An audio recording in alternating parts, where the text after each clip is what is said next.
Slash-a-Holics. This is David Bergantino, author of the book Wes Craven's New Nightmare, the Bard's Blood Horror Shakespeare series, and the writer-designer of the upcoming horror video game Return, One Way Trip.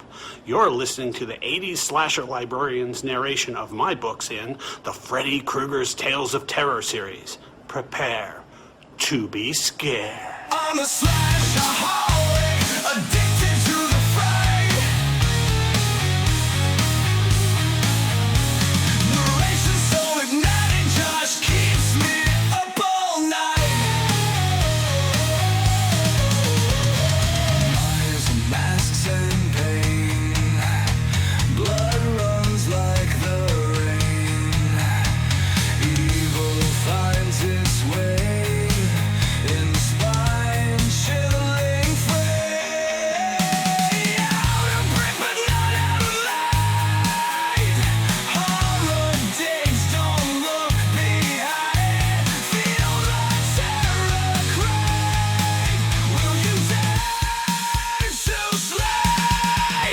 I'm a slash-a-holic, addicted to the fright.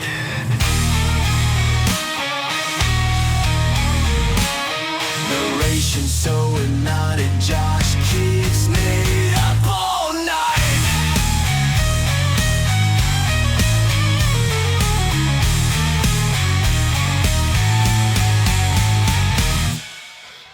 Freddy Krueger's Tales of Terror.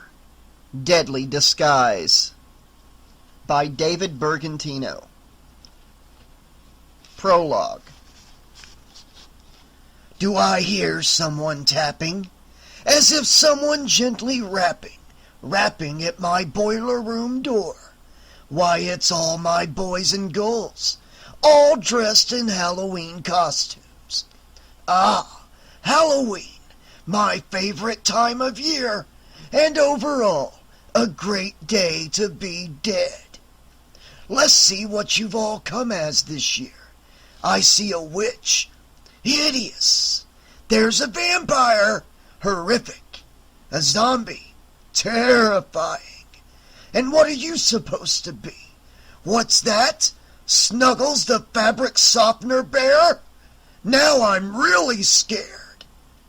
If you think about it, Halloween isn't really all that much different from every other day of the year. We don our masks, hide our real selves, and pretend to be someone else. Everyone does it. Makes you stop and think, doesn't it? Makes you wonder about those around you. Who's to say your best friend isn't really your enemy in disguise? A wolf in sheep's clothing. Maybe your best friend was your best friend once. Only now, your friends become a predator. And maybe, just maybe, you're the prey. So the truth is, Halloween, with its ghouls, ghosts, and goblins, is the only time when people reveal themselves to be the monsters they truly are. What do you reveal about yourself, I wonder? The following tale of terror has plenty of revelations, few of them very pleasant. I drop it in your bag as my Halloween treat to you. It may scare you to death, but at least it won't cause tooth decay. Chapter 1. Rachel Chan was surrounded.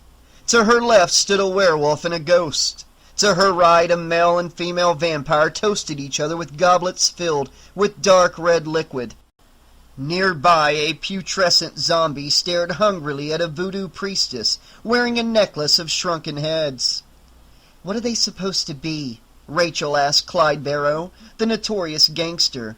He and his femme fatale, Bonnie Parker, turned toward a gang of bipedal greenish blobs weaving their way through the ghoulish assembly. After a quick study, Clyde said, "Actually, I think they're supposed to be phlegm." "Oh!" said both Rachel and Bonnie, who was really Laura Walcott in a Halloween costume. Clyde was Laura's boyfriend, Doug stately. At that time, the zombie asked the voodoo priestess if she wanted to take a walk in the woods. He clearly was fishing for more than just a walk, but he didn't even get a nibble as the priestess gave him a look that said, "Get a life," and walked briskly away. "What are you supposed to be?" asked Doug. Rachel turned in place, modeling her sleek black bodysuit. On it was attached various candies, popcorn spilled from a container affixed just below her right shoulder. Across her stomach, a soda cup appeared to be spilling its contents. Rachel's head was adorned with a large-sized popcorn container, its rim cut to points. Juji fruits were glued to it like precious jewels on a crown. With a greatly affected air of royalty, Rachel touched the head of each of her friends with the scepter made of braided red licorice vines topped with a star. "I am the queen of movie theater floors, and you are my loyal subjects." Each gangster took their knighting with great solemnity, followed by giggling. Then, with the flick of a switch at the cuff of Rachel's sleeve, a double row of tiny Christmas lights lit up, running down her left side from shoulder to ankle. "Safety lights," Rachel told them with a wink, "in the unlikely event of an emergency." This produced a gale of laughter from her friends. "Where'd you come up with that one?" Doug chuckled after taking a sip of his punch, which looked remarkably like blood. "I don't know exactly," Rachel admitted. "I was trying to think of something original and non-horrific, and at some point my mind produced this." "I know what you mean by trying to think of something not gross or scary," Laura agreed. Then she looked around her at the monsters on every side. "I mean, I know tonight's supposed to be the Night of the Dead and everything." Laura's voice trailed off mysteriously. Rachel knew that her friend's mind was traveling off somewhere else, somewhere entirely unpleasant. Doug saw it too, and quickly put an arm around Laura's shoulders. He took a look deep into her eyes as if to connect with her thoughts, and drew her back. "Sorry," Laura said, embarrassed. "I spaced out." Then she took a good look at Rachel's costume. "You know, a movie theater floor is pretty scary," she declared. Rachel laughed. "Bonnie and Clyde aren't exactly Raggedy Ann and Andy." "I know," sighed Laura. "I wanted to go as a pair, but—" "But," Doug interrupted playfully, "I refuse to do anything cutesy." Laura batted him on the shoulder. "At least I didn't insist on being Bonnie and Clyde after they got shot up," he teased. "Well, I think you guys look cute," Rachel told them. In response, Doug proudly hugged Laura close to his side. They both smiled. Dressing like gangsters couldn't hide the fact that they really were Raggedy Ann and Andy. "Isn't this place beautiful?" Laura asked, spinning to take in the majestic surroundings. "Shelby would absolutely love it," Rachel exclaimed.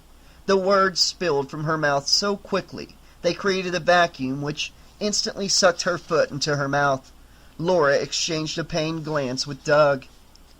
"Oh, you know Shelby," Laura said nervously, trying to laugh off her obvious discomfort. "Not exactly a party animal." Rachel exhaled slowly, angry with herself. In her excitement, she had forgotten that even an indirect reminder of the Summer of Blood, as it was called, was taboo. Rachel had been in Japan visiting relatives this past summer, and by the time she'd returned, it was a subject no longer spoken of by those involved. All Rachel knew about it was what she had read in the newspapers. 3 of her classmates, none of them close friends of hers, had died at the hands of a new arrival to Springwood. Apparently Laura and her sister Shelby had been at the center of the horrible events, but both flatly refused to talk about what had happened. Since then, Shelby had retreated into her books and collections, rarely socializing. "I'm sorry," Rachel offered weakly. Laura simply gave her an "it's all right, even though it really isn't" shrug. She looked so sad. Rachel didn't know what more she could say, and so she said nothing. Ultimately, Doug suggested that the 3 of them go get punch refills. At the table, a dark, wispy girl named Maria, dressed in a black and white caterer's uniform, glumly ladled punch into cups for them. "You guys are so lucky," she told them, her voice barely audible above the din of the dance music. You'll get to party and I get to watch. You don't have to do this all night, do you? Rachel asked as she took a cup from Maria. The change of subject was more than welcome.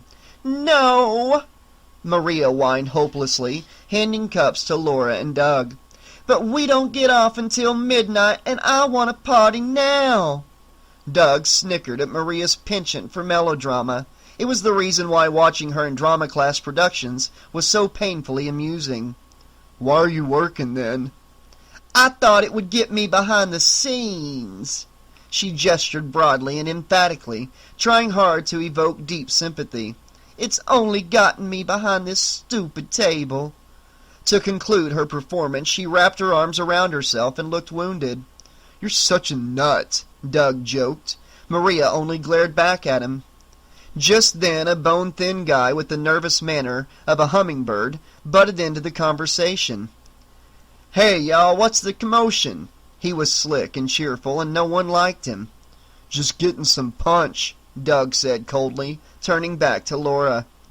Again, conversation went comatose while they all waited for Repeat, so nicknamed because his given name was Pete Peters, to leave. Like Maria, he was part of the catering brigade, but at this moment, like most moments in Repeat's life, he was strenuously avoiding work. The punch tastes like Jell-O without the wiggle, if you know what I mean, Repeat quipped. Nobody knew what he meant, nor did they care. Despite the lack of response, Repeat forged ahead as if the others were his best buddies. Isn't this place amazing? He asked, seemingly awestruck, scanning the vast room around them. This produced a stiff nod of assent from Rachel. Repeat mistook this for encouragement. I'll tell you, it makes Scarlett O'Hare's house in Gone with the Wind look like a grass shack on Gilligan's Island. The line produced a giggle from Maria, and a smile broke out on Rachel's face. Doug just raised a tired eyebrow. Am I lying? Am I not lying? Repeat declared. Cute, Doug said without much enthusiasm. He then turned to Rachel. We're going to go dance. If you want, come join us, they told Maria. They'd see her later, then giving Repeat the faintest nod of acknowledgement, Doug and Laura left to dance. Rachel watched them with a sigh. What a lucky couple, she thought. Her eyes scanned the rest of the ballroom. The DJ booth was against the wall directly opposite the catering table. Between them was an ocean of costume bodies. At the back of the ballroom, 2 elegant staircases led upward a gentle curving V. Rachel sighed again. Repeat might be irritating, but his description of their sumptuous environment was completely on target. Bet you're thinking of Jack, Maria intruded suddenly. Rachel shrugged. Not really. Repeat leaned closer to her. You'd fail a lie detector test. How could you not be thinking of him? You're standing in his house. Maria joined the huddle. Think it's true? Repeat asked breathlessly. Think he's really turned into... He paused dramatically. A monster? I hope not, Maria said, her eyes filled with the warped excitement. That would be so sad. She turned to Rachel. You know him better than anybody, is it true? I haven't talked to him in a few years, Rachel said. I honestly have no idea. Suddenly the music stopped. The hall filled with a booming voice. It was electronically altered, giving it an eerie, unearthly sound. Ladies and gentlemen, came the announcement. Please gather at the base of the stairs. The voice was eerie and frightening. A puzzled murmur rose from the crowd. All heads turned and faced the staircase. Go ahead, Repeat urged Rachel. We can't leave our station. It's probably nothing, Rachel said softly. Then she began to gently push her way through the crowd.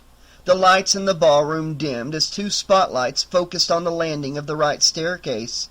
Welcome, my guest, intoned the voice. I welcome you to the house I grew up in. I welcome you to my home. A thrill shot through Rachel. Then it was Jack. A figure dressed as the Phantom of the Opera appeared suddenly in the glare of the spotlights. his arms spread wide in a grand gesture, the cape billowing dramatically around him. The figure began to descend. So arresting was the phantom, and so great the anticipation of seeing Jack Spyder. The room fell silent. Rachel felt queasy. She thought she'd be thrilled to see him again. Now she wasn't so sure. Stopping halfway down the stairs, the figure gestured toward the audience once more. "It's rude of me to speak from behind this disguise, so—" The phantom's voice trailed off as one hand reached up and grabbed the mask that obscured his face. He paused. Rachel's heart leapt to her throat. Suddenly, with one smooth gesture, the person claiming to be Jack Spyder tore the mask from his face. Beneath it glistened bright blue eyes, twin sapphires gleaming through a mass of bright pink scar tissue. The creature on the stairs gazed out over the astonished crowd. The rumors had been true. No one knew how to react. A nervous whispering rose up from the crowd. Some were questioning their own safety. The irregular slash in the scar tissue where a mouth should be curled into a smile. To some it looked like a snarl. "So you think you know me, do you?" the electronic voice demanded. No one dared answer. "How many of you have or had posters of me on your walls?" Heads turned, no longer able to stare at the grotesque figure on the stairs. At their discomfort he laughed, a dead electronic sound. "How many of you would like a poster of me now? Free, signed even?" His only answer was the shuffling of feet. The phantom began laughing again, a deep taunting sound. Then the change came, so slowly, it was almost imperceptible. The voice began to warm. The guests looked up in surprise at the figure, who was laughing now. The sound was human, normal. The laughter soon became as infectious as it had been frightening just moments before. Rachel heard nervous snickering all around her. She wanted to laugh too, but she feared she didn't get the joke. "Oh, you guys," said the phantom in a clear voice Rachel instantly recognized as Jack's. The creature somehow didn't look so fearsome anymore. "Gotcha!" yelled the phantom cheerfully. Then he reached up to his face, near his temple, and pulled. The scar tissue, a realistic rubber mask, peeled away quickly. The unscathed face of Jack Spyder beamed out at them. "Happy Halloween!" he cried as he descended the steps. The music resumed and the happy chaos of the party began again. Their host wasn't a monster after all. Rachel heard a few people mutter that Jack was a jerk. For her part, Rachel was too exhausted to be thrilled or angry at Jack. Her emotions in the space of 10 seconds had run the gamut. If anything, she was left with a lingering fear that if he still looked like Jack Spyder, he might still act like the stranger he had become. Jack stood at the base of the stairs. He was speaking to a party-goer dressed as a split Elvis. His right side the young, good-looking Elvis. On the left side, his body, the older Elvis of Vegas. Jack and Elvis seemed to be talking very seriously about something. Then suddenly Elvis turned and pointed directly at Rachel. Embarrassed, Rachel looked around, thinking Elvis might be pointing behind her or beside her, but when she turned back, Jack was looking right at her, and smiling. After a final brief word to Elvis, Jack began to wade through the crowd toward her. Dancing werewolves and superheroes patted him on the back and shouted greetings as he passed. He gave brief replies, not allowing himself to be drawn into conversation. Moments later, he was standing before Rachel, silent, staring. Rachel found herself doing the same thing, trying to match his appearance with her memory. And before she knew it, Jack had swept her up into an embrace. Her fears surfaced and she struggled out of his arms. Jack looked stunned, then backed off quickly, embarrassed himself. Chapter 2. Jack Spyder, born John Appleby, had been a performer from the word go, A ham, most would say, with a vivid imagination. He was always clowning and mugging for cameras. By the time he was 7, he had done several local TV commercials and appeared in magazines and department store catalogs. Not long after that, he was discovered by a Hollywood producer, casting a new primetime television series. It had been a lark, really. The Applebys were no stage parents, and they didn't exactly need their son's entertainment income. The Applebys, in fact, had originally owned most of the land on which Springwood had been built, hence their palatial estate.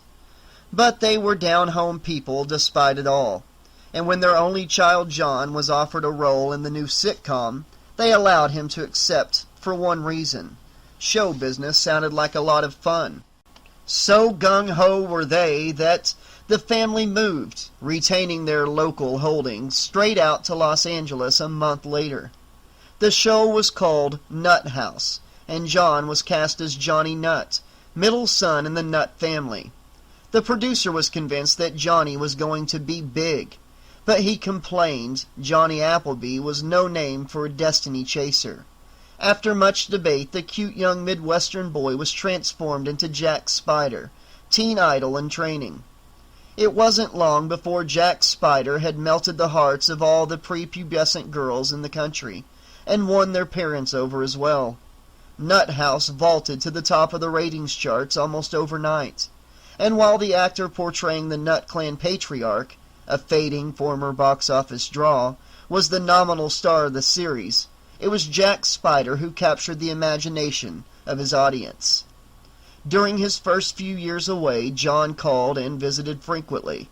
When the show was on hiatus, show business lingo for summer vacation, John came back to Springwood to see his friends. He always made special time for his former girlfriend, as much as a girl could be a friend at age 7, Rachel. As Nut House entered its 4th juggernaut year, however, and Jack Spyder's face regularly adorned the teen magazines, his calls to Springwood became less frequent. The visits slowed as well. One time John had paid Rachel's airfare out to Los Angeles so she could see the show from behind the scenes. But during the visit, John made little time for her and seemed far more interested in showing off than in sharing his great adventure. Rachel told him off just before his driver took her back to the airport, a day early. She had heard from him only twice since then. Shortly after, Rachel fled Los Angeles. Nut House was canceled. The show had been on for 8 years and just wore itself out. Jack seemed to be the only one from the cast with any hope for the future. His star had eclipsed that of the show long ago. He was now 16 and convinced he was still in ascension. It was then that the rubber band of fame and fortune, stretched thin and taut, snapped back, propelling Jack into disaster. His feature film debut was a critical and commercial flop. Several stalking incidents involving a crazed female fan were widely reported. But it didn't end there. A year after Nut House was canceled, Jack's parents were killed in an automobile accident. It was simply one of those freakish, fatal incidents dispassionately reported on radio traffic reports.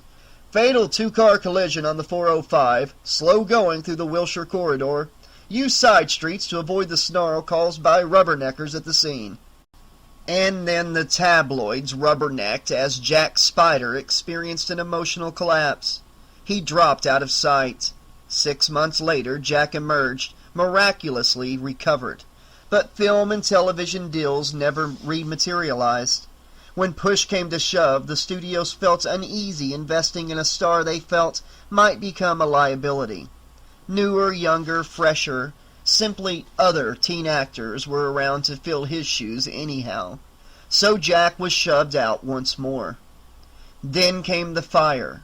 It leveled his modest, by Beverly Hills standards, estate. Jack had nearly perished in the blaze, or so went the story. According to the rumor mill, he no longer possessed his teen heartthrob looks. They said he had been burned beyond all recognition. They said he had become a monster. Months went by. Jack dropped from sight so completely and effectively that finally even the tabloids moved on to more current targets. Only Rachel never stopped thinking of her childhood friend. Then came the news that Appleby Mansion was being reopened. Rumors surfaced that Jack Spyder was returning to his hometown. Ron Marchant, a former teen actor himself, now Jack's manager, had the house refurbished over the summer. According to Doug, who had worked on the mansion over the summer, Marchant was remaining silent on the whole matter. He did, however, produce a power of attorney letter proving himself to be authorized to handle Jack's affairs. So work went on well into the fall. Heavy machinery was unloaded into the mansion, its purpose a mystery. Even more mysterious were the invitations that showed up in the mailboxes of all local teenagers. They simply read, Halloween party October 31st beginning at 8 p.m. Appleby Mansion. Your host, Jack Spyder. Handwritten on Rachel's invitation were the words, Rachel, please come. Now Rachel was here at the mansion. She had the answer to one question. Jack Spyder was no monster. But the other question remained. Was there anything left of John Appleby, the boy she had once loved? Chapter 3.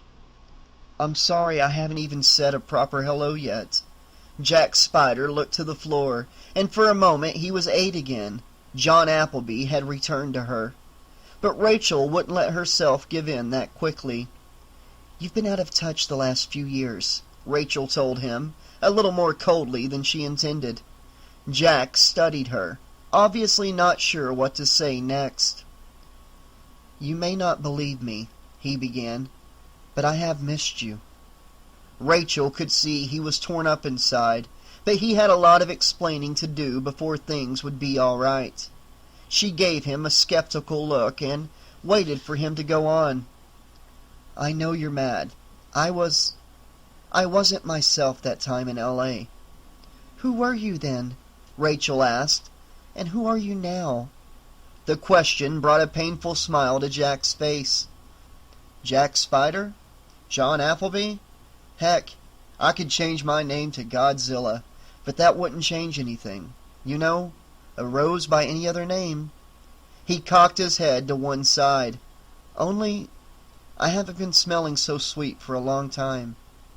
Warily, Rachel began to lower her defenses. There have been a lot of stories. Jack rolled his eyes, then shook his head sadly. Well, can you guess at least one that isn't true? The fire? Rachel ventured. Oh, my house burned to the ground all right, Jack sighed.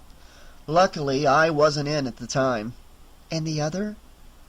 Losing my parents was hard, you know, he said.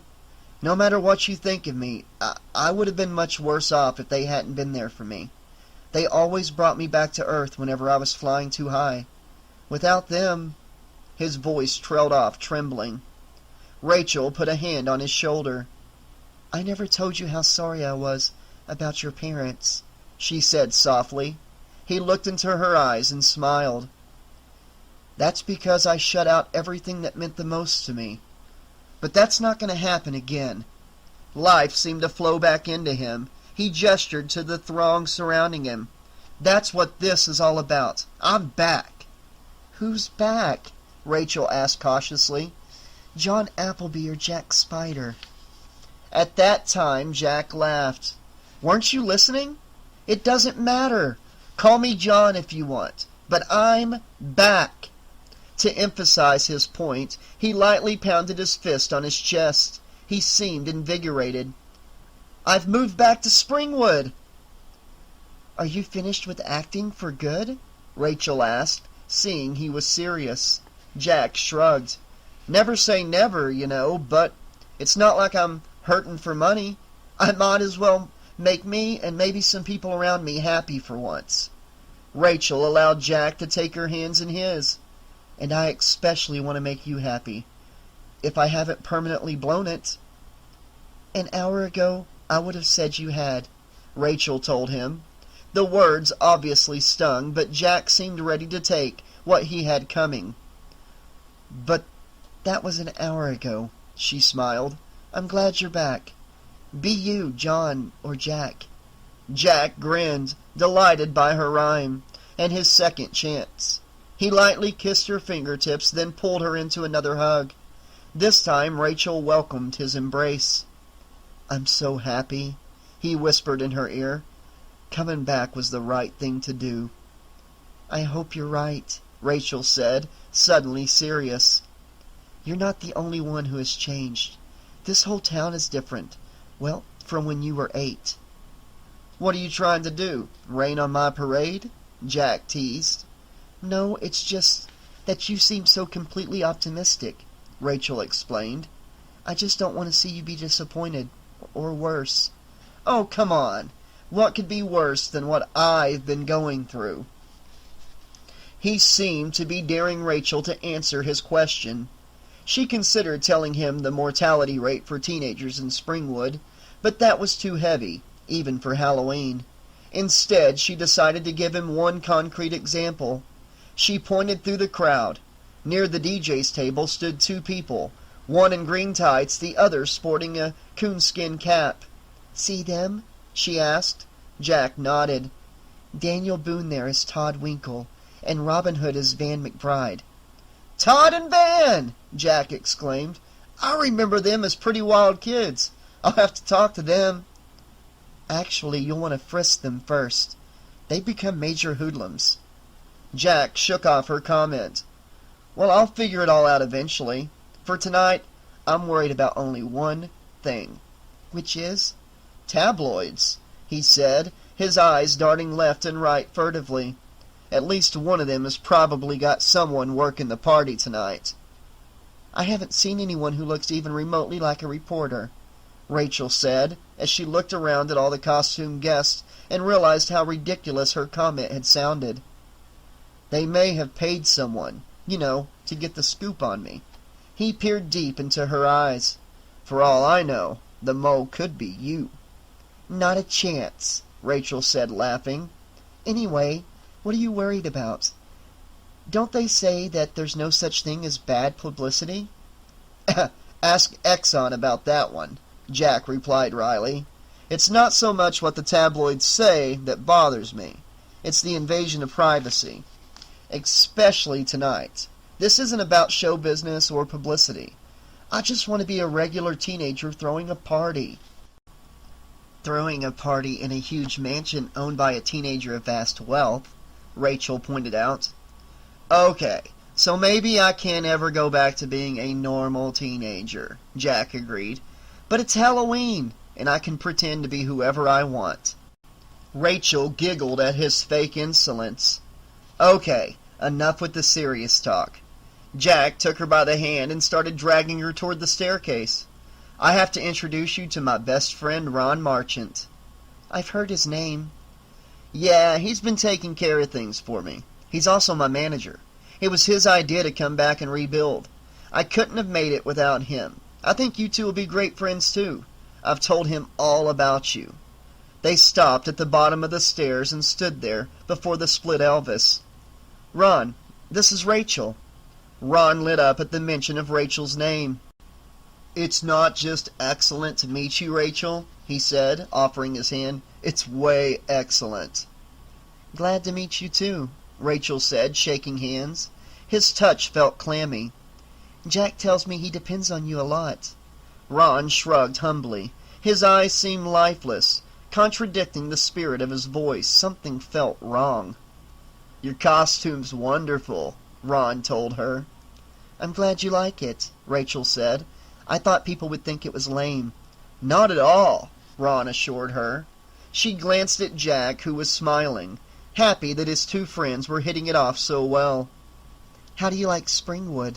Rachel asked, trying to be friendly. She really wanted to like John's friend. "Oh, I love it," Ron answered, with strained enthusiasm. "I'm a small-town boy myself." Rachel saw her opportunity. "Where from?" "Wisconsin," Ron answered. "But not as nice a place as this. And no one I grew up with lived in a mansion." He scanned the place with what was supposed to pass as a look of wonder. He was performing, Rachel was certain.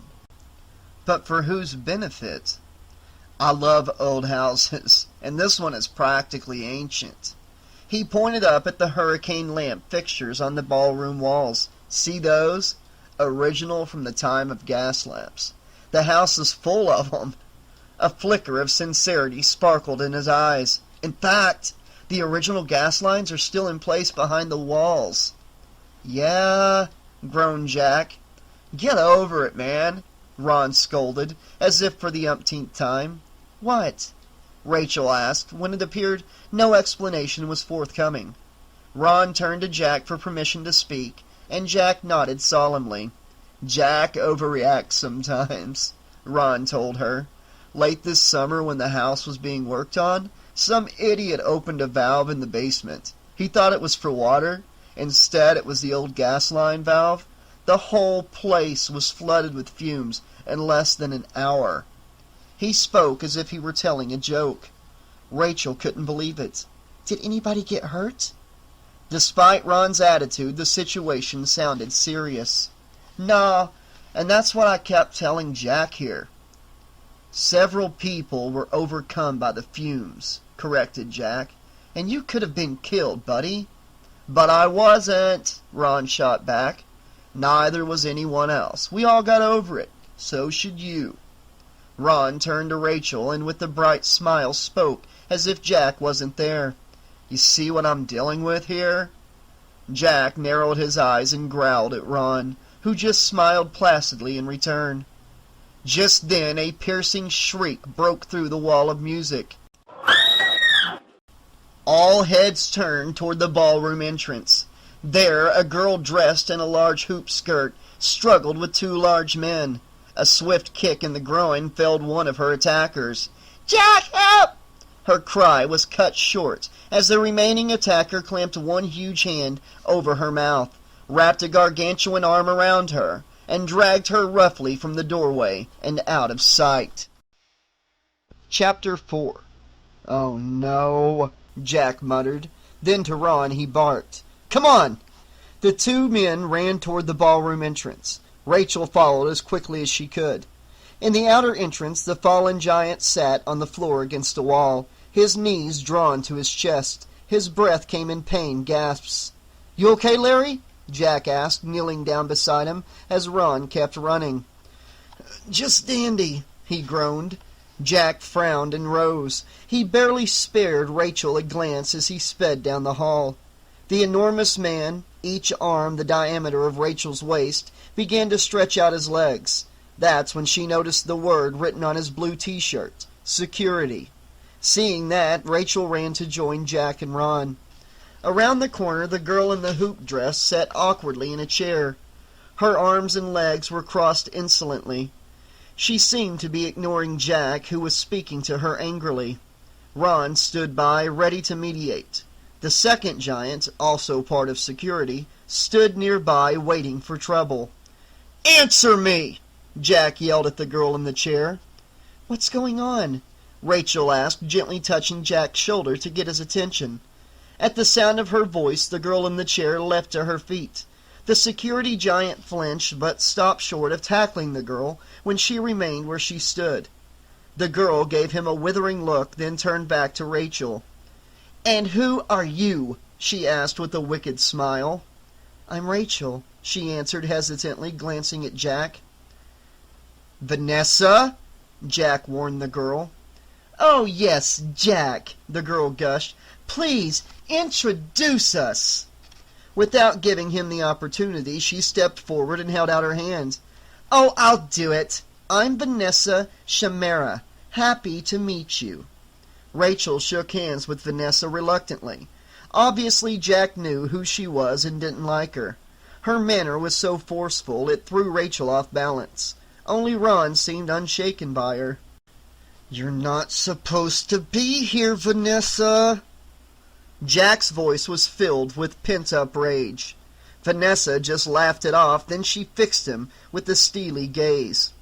Well, I am here, Jack, she purred, so get me some punch. To Rachel she flashed a bright and utterly fake smile. Let's chat later, all right? After flashing a self-satisfied look at Jack and Ron, Vanessa sauntered toward the ballroom. The security behemoth started forward, but Jack held up a hand to stop him. "Come on, Ron," Jack told him tiredly. Ron's eyes twinkled with further amusement. "I better get her some punch," Ron said, addressing Rachel. "If I don't, she may just kill me," he said, mocking the way Vanessa spoke. The remark didn't sit well with Jack, who simply scowled. "Who is she?" Rachel asked. Ron deferred the answer to Jack. "Oh, God, an ex from hell," he sighed. "I'll tell you about it later, I promise. Will you excuse me for now, though?" Rachel didn't see that she had a choice. "Of course." "Thanks," he said, brightening momentarily. Then his face darkened again. "Let's go grab the tiger by the tail," he said to Ron, and they started off. As he passed, Ron gave Rachel a sly wink. Jack found Vanessa at the punch table, where she was flirting with a geeky, nervous caterer who had served her some punch. The geek looked familiar to Jack, but he couldn't quite place him. At the moment he had more pressing matters on his mind, like how and why Vanessa Chimera had ended up in Springwood. As he and Ron approached, Vanessa took time out from her flirting to greet them. "You weren't quick enough," she scolded. "So this nice boy helped me."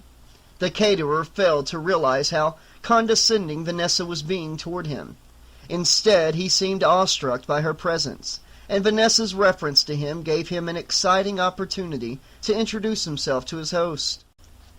"Hi, I'm Peter," he said, introducing himself. "Very glad to meet you." "Hi," Jack said simply, hardly paying attention.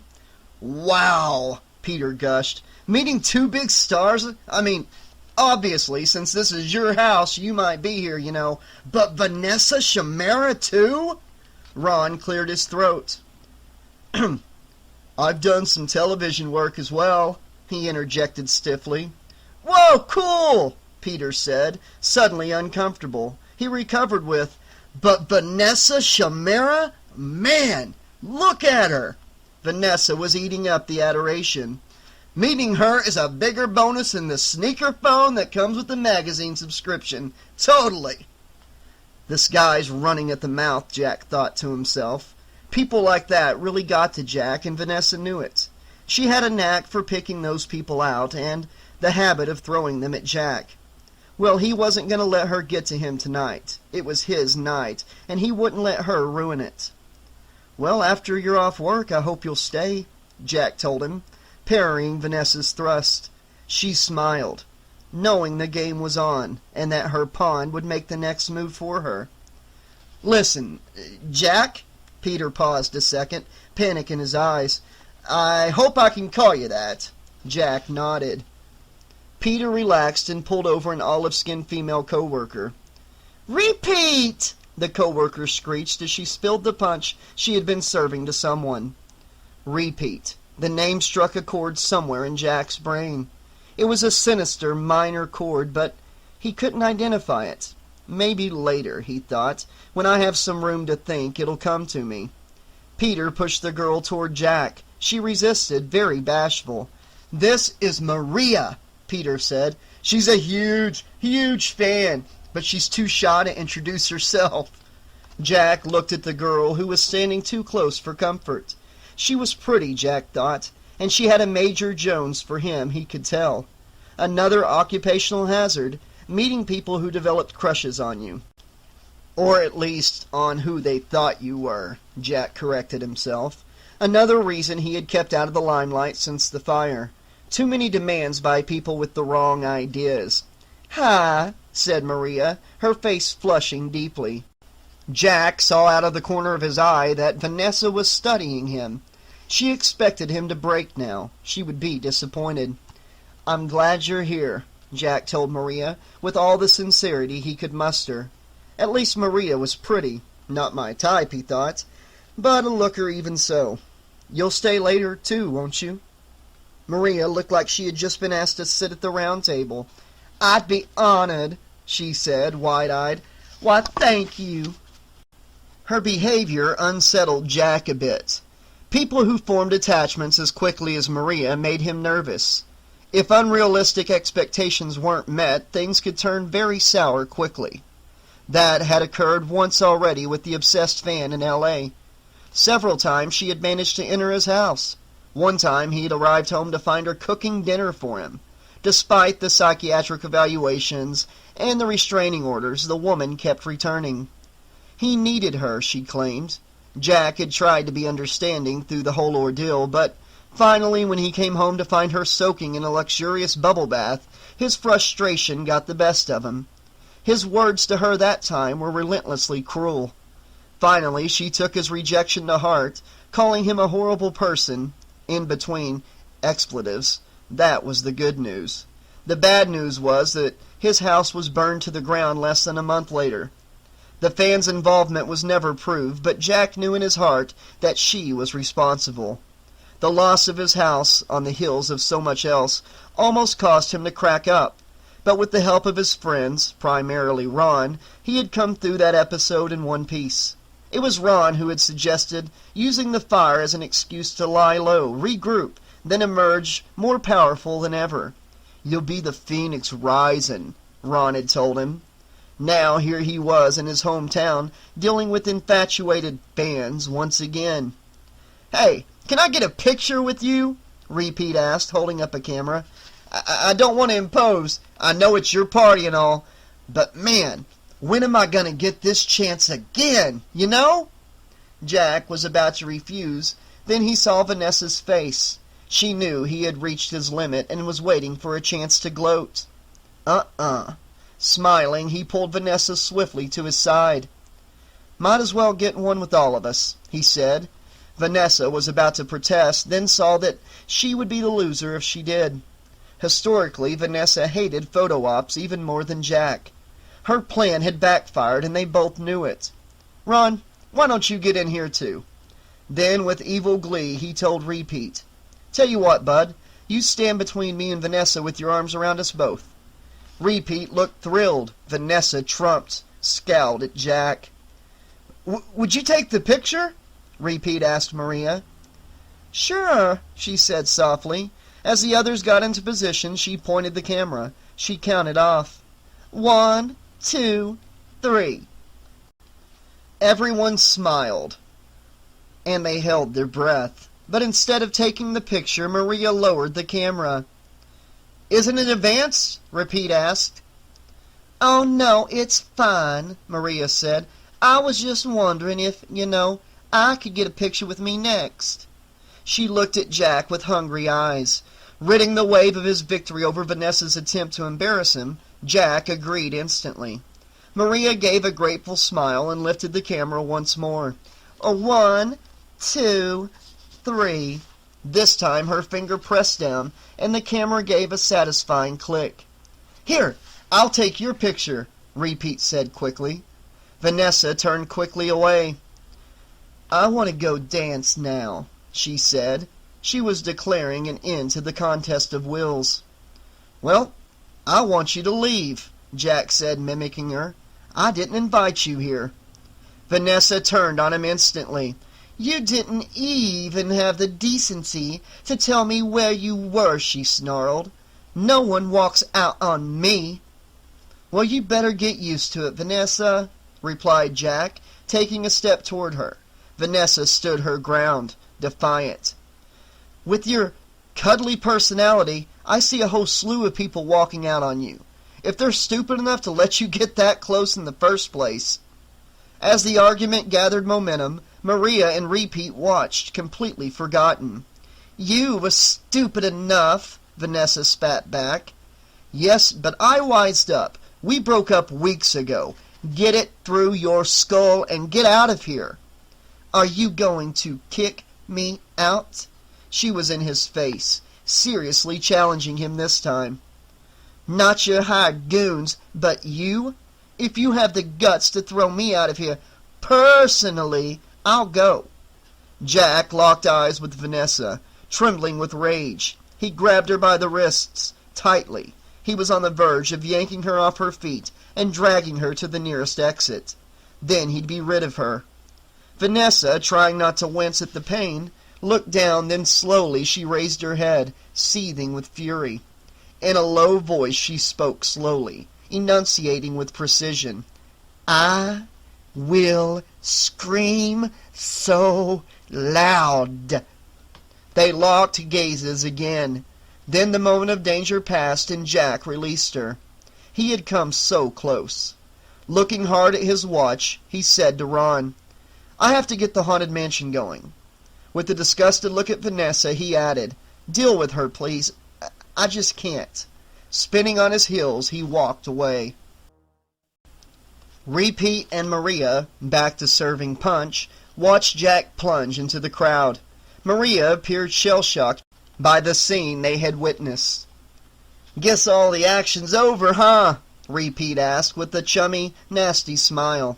"Actors, Hollywood," he said the word with great distaste. "They're all trash, especially Jack Spyder." "I thought you were a fan," Maria said, confused. Repeat laughed and dropped all pretenses. "Not of anyone in that sorry group. I'll tell you something. I know Jack Spyder, or rather, knew him whenever he was John Appleby, and he didn't even recognize me. Huh." He rubbed his hands together in evil glee. "Is he ever in for it?" "What on earth are you talking about?" Repeat looked around. Ron and Vanessa stood a few yards from the table in stony silence. Pulling Maria near to him, Repeat whispered into her ear, "You know how the Applebys still own a lot of the real estate around here, right?" Maria nodded. "Now it's all Jack's, although I'm sure he's removed from the day-to-day stuff, but years ago his father ran it all himself. He was like one of those robber barons of old, Raymond Appleby. My father used to work for him. He was his right-hand man. But there was only room for one at the top, so my father left to find his own fortunes, and believe it or not, he did. My father turned land Appleby considered worthless into lucrative property." Repeat was no longer into the party. As he gazed ahead, he saw only the past, his father and his fledgling real estate empire. A look of wonder stole over his face, then his eyes narrowed with bitterness. "Appleby saw my father as a threat to his local monopoly. He initiated several partnerships with my father's firm, a Trojan horse. When the time was right, Appleby took over my father's company, kicked him to the streets. We lost everything." The spell broke and Repeat returned. His eyes blazed with mad energy. "After that, my father proceeded to drink himself to death. At his funeral, I promised I would find some way to get back at Appleby for what he did. When he died in California in that damn car accident, I was bummed. There went my chance for revenge." "That's a horrible thing to say," Maria told him, horrified. "You don't mean it." "I mean that so absolutely you could look it up in a dictionary," he declared. "But now little John Appleby has come home, and I've got a skeleton full of bones to pick with him." "Whatever Mr. Appleby did isn't Jack's fault." "Sins of the father, Maria. Sins of the father." Repeat knew he was scaring Maria. He didn't care. "What are you going to do, Repeat?" Repeat just smiled. Chapter 5. Jack turned on the wireless microphone he wore on his lapel. As he ascended the stairs, the music faded out. "It's almost midnight, folks," he announced when he had reached the top and gotten the crowd's attention once more. "The witching hour, the moment when the dark forces of the universe are at their strongest. And tonight," he intoned dramatically, "Halloween night, death actually walks among us." In the crowd, people were exchanging glances. Half of the crowd was amused by Jack's speech. The rest seemed genuinely spooked. Perfect, Jack thought. In fact, death has taken up residence in this very mansion. He pointed up the stairs behind him.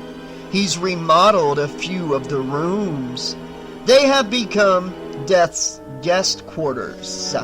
Jack punctuated his speech with a sinister laugh.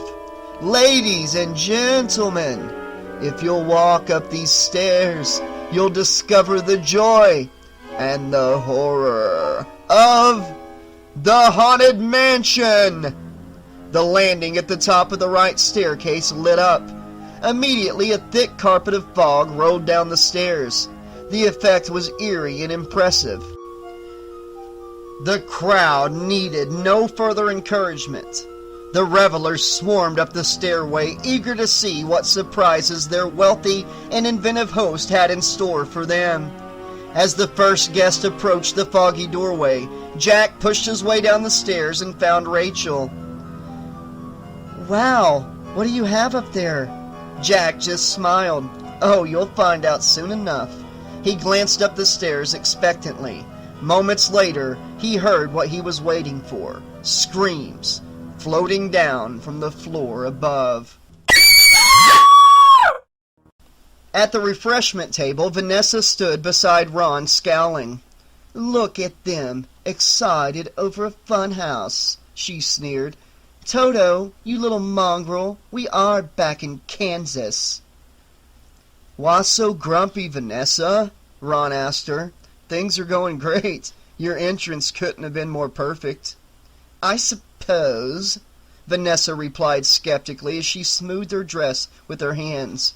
"Those goons were a little rougher than I expected. I thought you were going to take care of them. They might really have hurt me, you know." "Oh, I didn't tell you?" Ron said, smiling wickedly. "I decided not to clue them in. I didn't want to risk their giving us away with poor acting." "You would know about poor acting," Vanessa countered. Then, without warning, she struck him a blow to the shoulder. "That's for letting me nearly get hurt." "Ow!" Ron said, rubbing his eyes. But the smile never left his face. If anything, it only took on a harsher edge. "Don't be a princess. It worked beautifully. Jack's having a horrible time."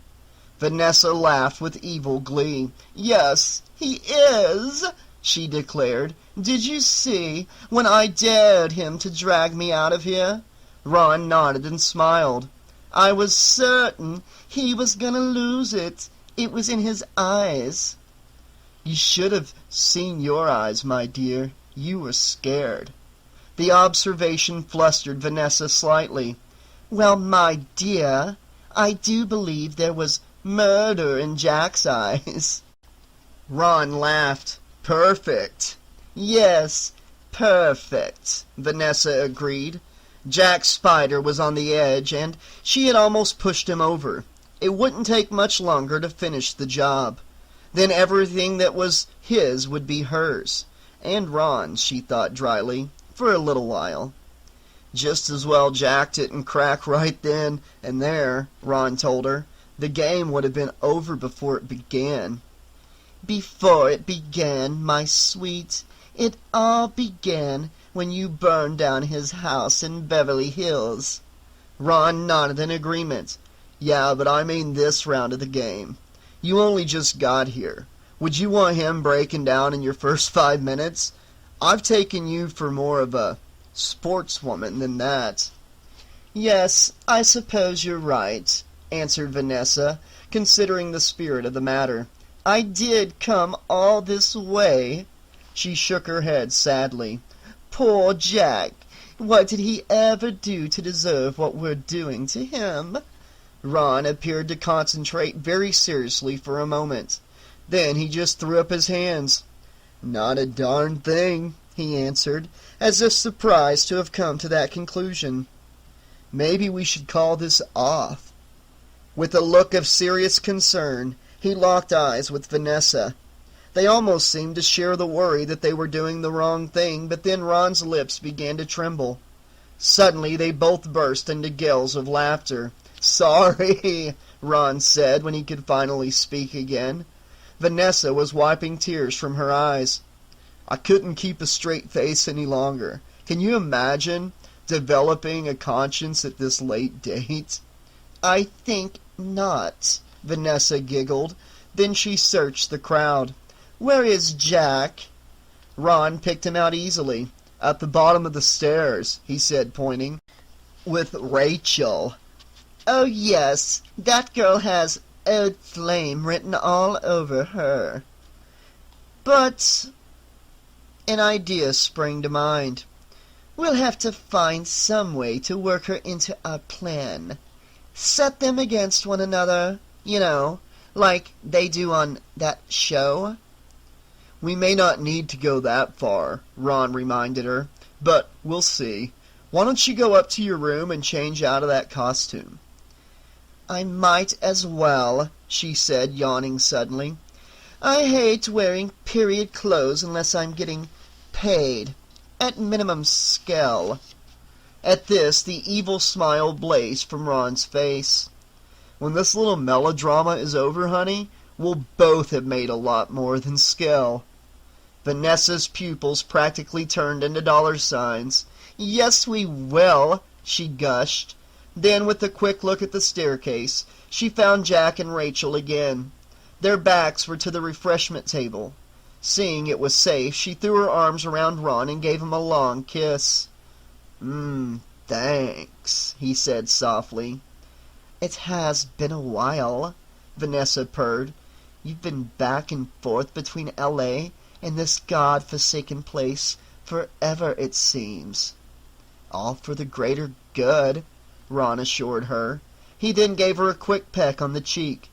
Get going, and I'll cut the power in a little while when Jack's in the middle of his haunted mansion. We'll end this little soiree. I'll be up shortly thereafter so we can coordinate tomorrow's festivities. Don't keep me waiting too long. You know how I hate that. With one last quick kiss, she always had to have the last word, and the last kiss, Vanessa turned and walked away. Ron watched her disappear into the crowd. Smiling to himself, he sauntered away. It was almost time to lower the boom on this little shindig. He was so focused on the task before him that he didn't hear the quiet click behind him. As most of the crowd shuffled forward and up the staircase, two figures furtively edged themselves away. No one noticed them. It was exactly as they had planned. As far as I can tell, Todd Winkle told his partner, we've got roughly an hour to loot the West Wing. Van McBride smiled greedily.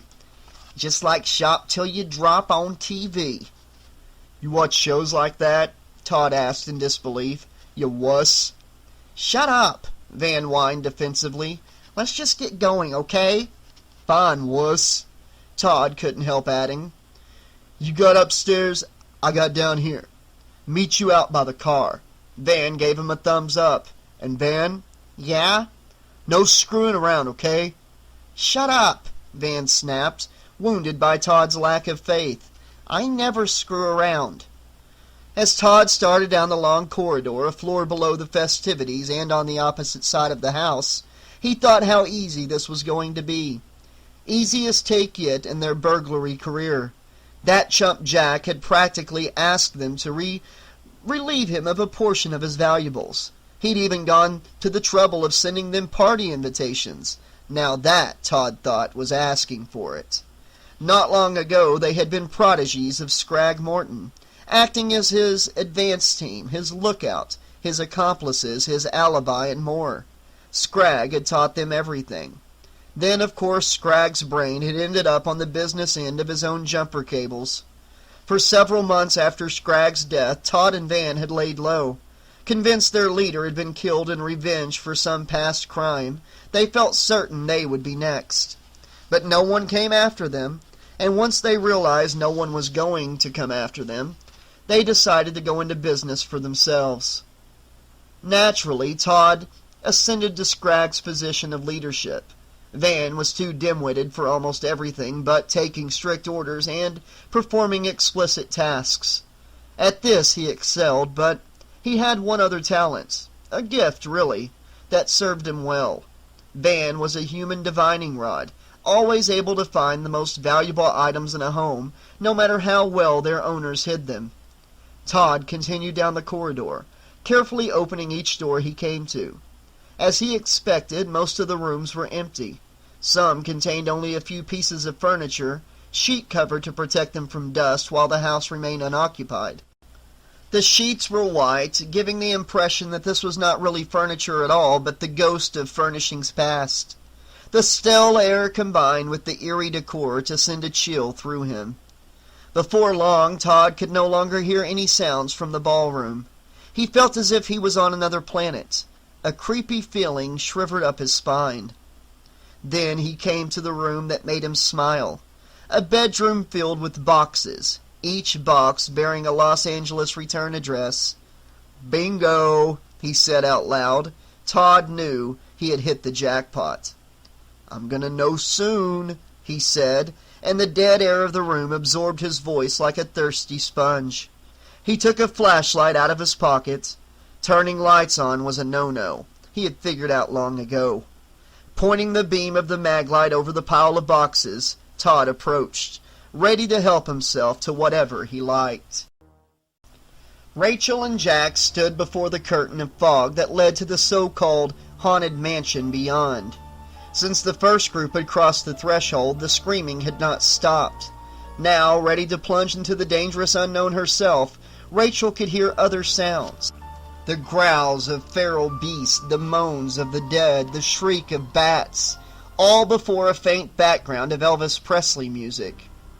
"Are you ready?" Jack asked excitedly. His enthusiasm was contagious. Rachel felt like she was about to leave the thrill of her life. "Let's go," she said, and together they forged ahead into the haunted mansion. Darkness engulfed them. When Rachel's eyes adjusted, she found herself in an alcove. It had been painted black, and a glowing arrow pointed left to a door. "You do the honors," Jack offered. He was watching her expectantly. Obviously, Rachel thought, he knows what lies ahead and wants to see how I react. Bracing herself for whatever horror lay beyond, Rachel reached for the doorknob. But as soon as she touched it, a shrieking black cloud descended upon them. Bats, with their demonic faces and needle teeth, swarmed all around. Rachel panicked, screaming and struggling with the door that refused to open. Swatting at the creatures, she turned to Jack for help. He was laughing. That's when she realized the bats were mechanical. "Of course, you dolt," she thought, like there would be real bats living in an alcove of an occupied building. But the scare had been exhilarating. As if cued by her awareness, the cloud of bats rose and disappeared into the ceiling. On its own, the door now clicked open. She looked at Jack for some indication of what to do next. Still smiling, Jack simply held out a hand. Carefully, Rachel walked through the doorway. The door closed abruptly behind them, shutting out all light and blinding them again. She knew they were in a room, and she could feel that someone else or something else was in there with them. Like an incoming tide, the sounds of a crowd began to fill the air. A bright light burst from the ceiling, illuminating a guillotine on the far wall of the medium-sized room. A robotic executioner, steely eyes peering from his black mask, looked down at his feet. Below, a victim struggled, his head trapped in the yoke of the guillotine. The executioner pulled a rope and the blade dropped. The sound of a man screaming, then a gurgling sound. The victim's head fell from the yoke and into a basket, a flood of blood pouring from the remaining stump of a neck.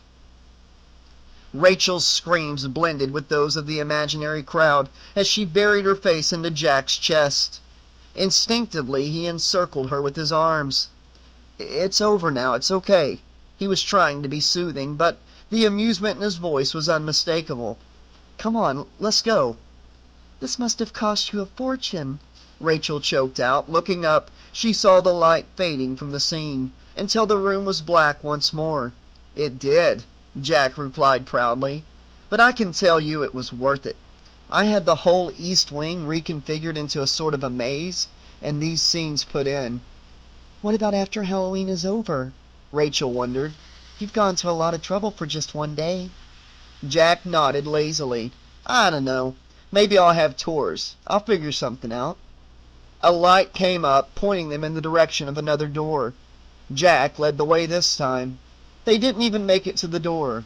A hideous, huge man sprang from the shadows. Rachel jumped back as the man's arms shot out, thrusting an object at them. She screamed when she saw what it was. a severed head.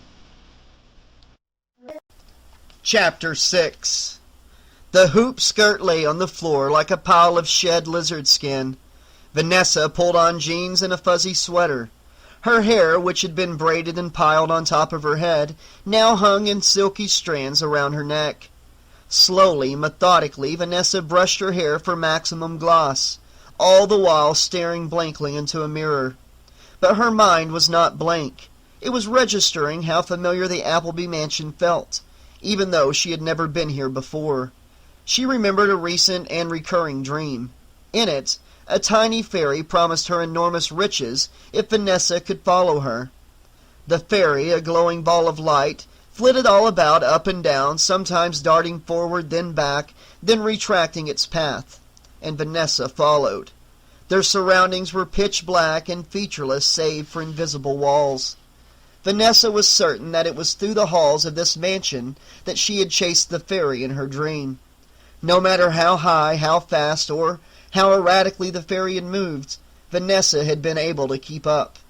For the prospect of unlimited wealth, as the fairy had promised, she could will herself to sprout wings and fly. The nature of the fairy treasure had been revealed for a short moment to Vanessa, but was lost when she abruptly woke up. Whatever the treasure was, it had been wondrous, and though the knowledge vanished once her eyes opened, the feeling of amazement at her own good fortune remained. Now in this mansion the answer would be revealed to her once again, but this time she would hold on to it, and it would not vanish.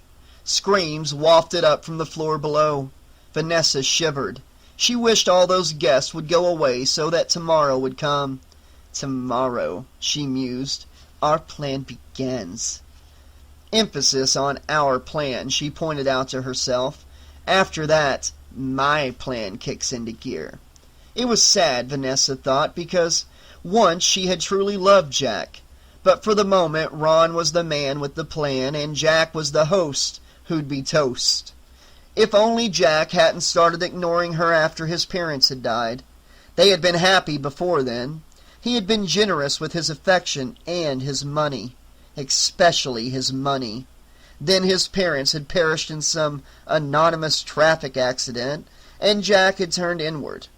For the first few days, Vanessa had been all sensitivity, allowing him his grief, but after that she became bored. When he finally claimed to have gained some sort of perspective on things so that he could cope, he was a changed person. He ceased being fun. The money and the affection stopped flowing. Jack attempted to break up with her, claiming that they weren't right for one another. As if guys broke up with Vanessa Chimera. Ha! Back in the ballroom, the caterers were preparing to leave. Repeat dropped 2 trays during the cleanup process. His co-workers thought he was just jittery from too much caffeine, combined with his natural edginess. Only Maria noticed the smile on Repeat's face. "What's your problem?" Maria finally asked.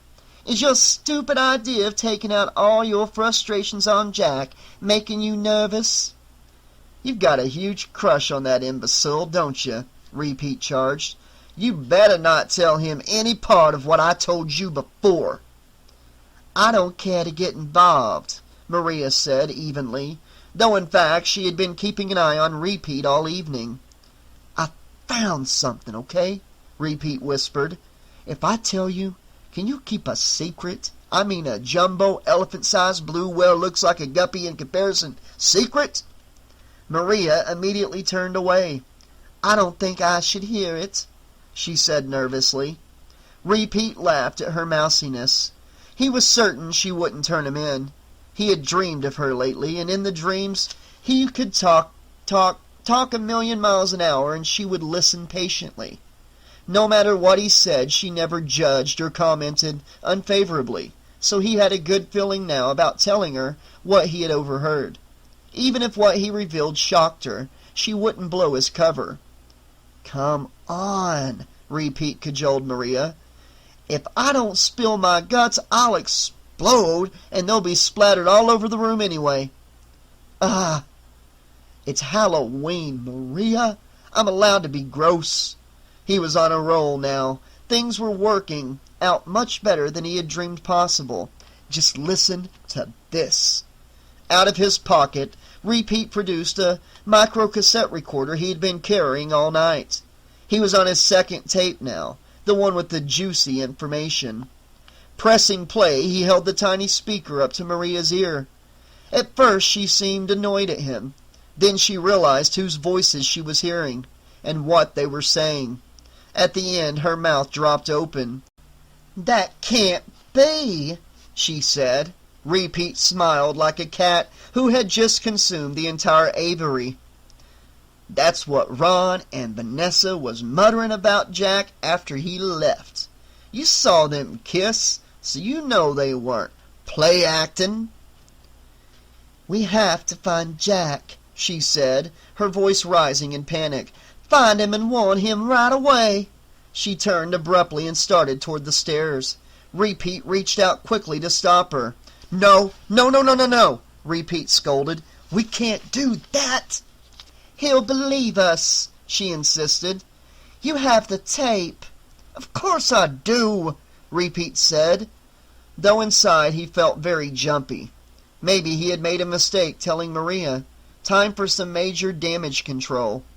"Don't you wonder why I have this tape recorder in the first place?" Maria stopped trying to pull away and looked down at the device in Repeat's hand. She regarded it warily, as if he held a live grenade. "Does it have to do with your vendetta?" "Correcto mundo, my dear," Repeat exclaimed. He pulled her close again. "The National Enquirer has hired me to give them the inside scoop on this here party.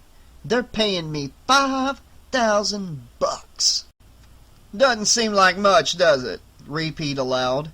"But a few pictures here, an out-of-context statement there, it starts to add up.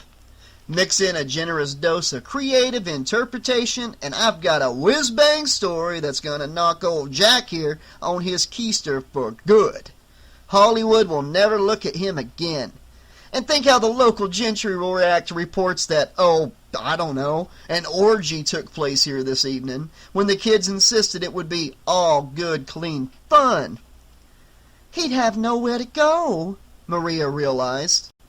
"He certainly couldn't settle here in Springwood if that happened, not comfortably." "You've got the picture," Repeat said cheerfully.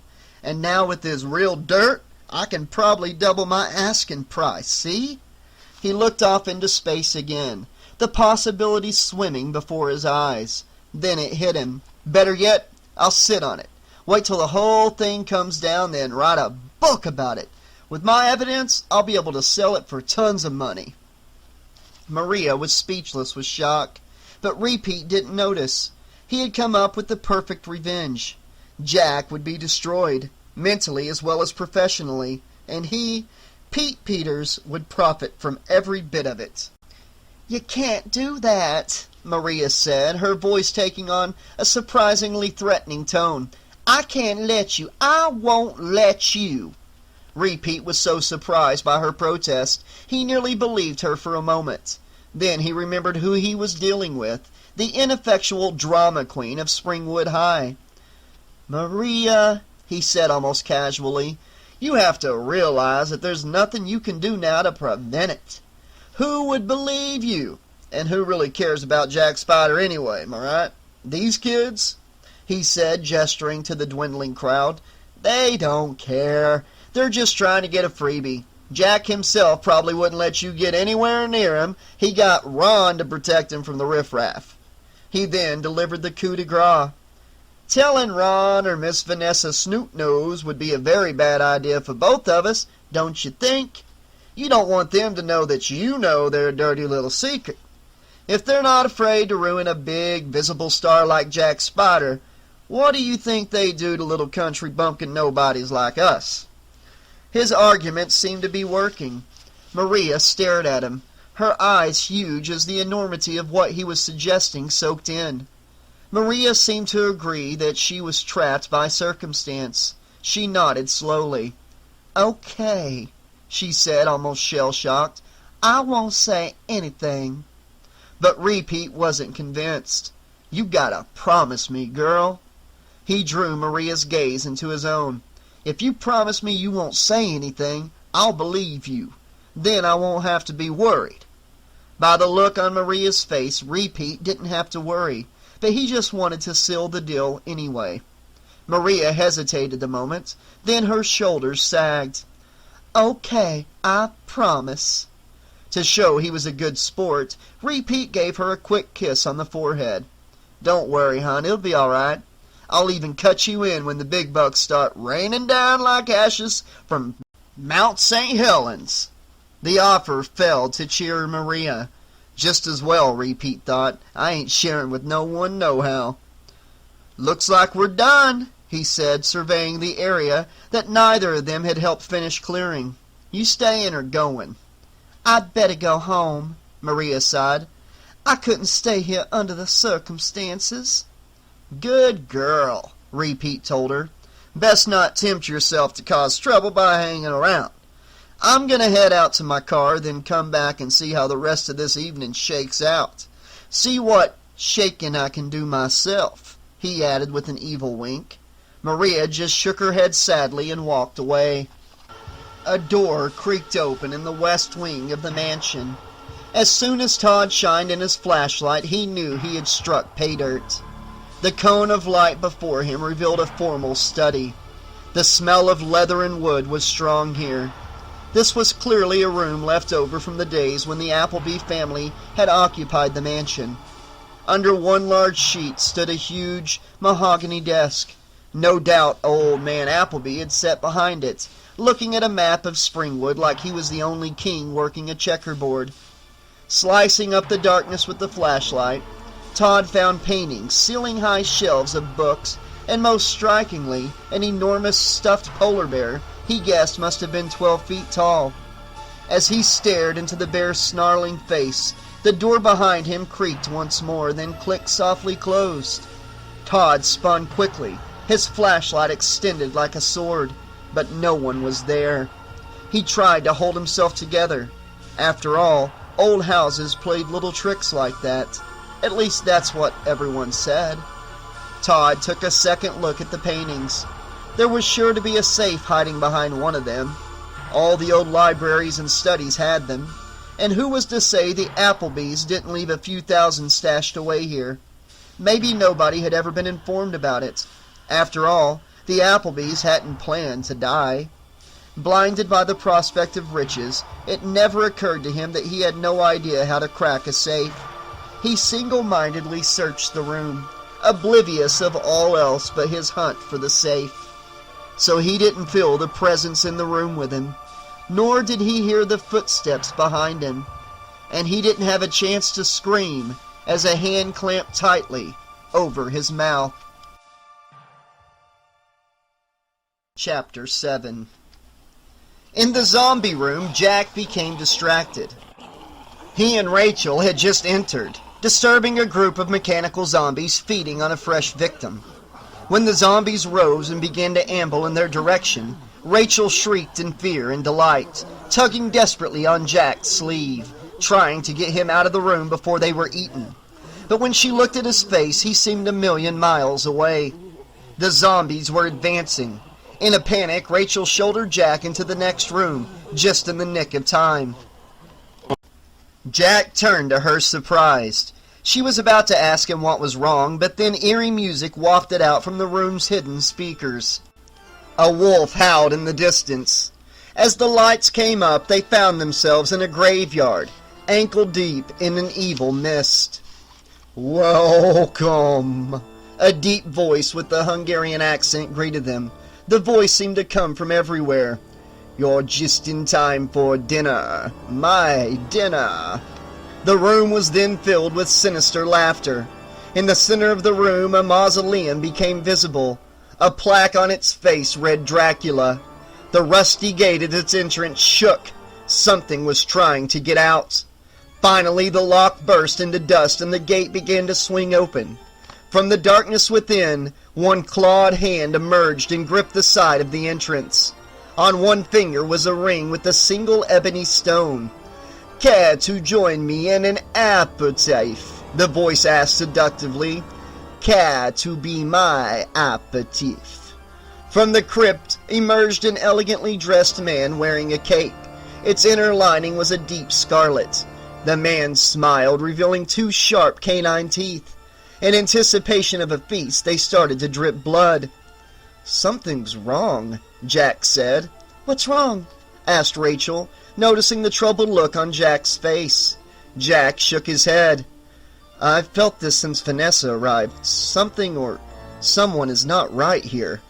Raising his hands menacingly into the air, Dracula started coming for them. Repeat checked his reflection as best he could in his Subaru side view mirror. From head to toe he was covered in surgical bandages. The next phase of his plan was to infiltrate the party.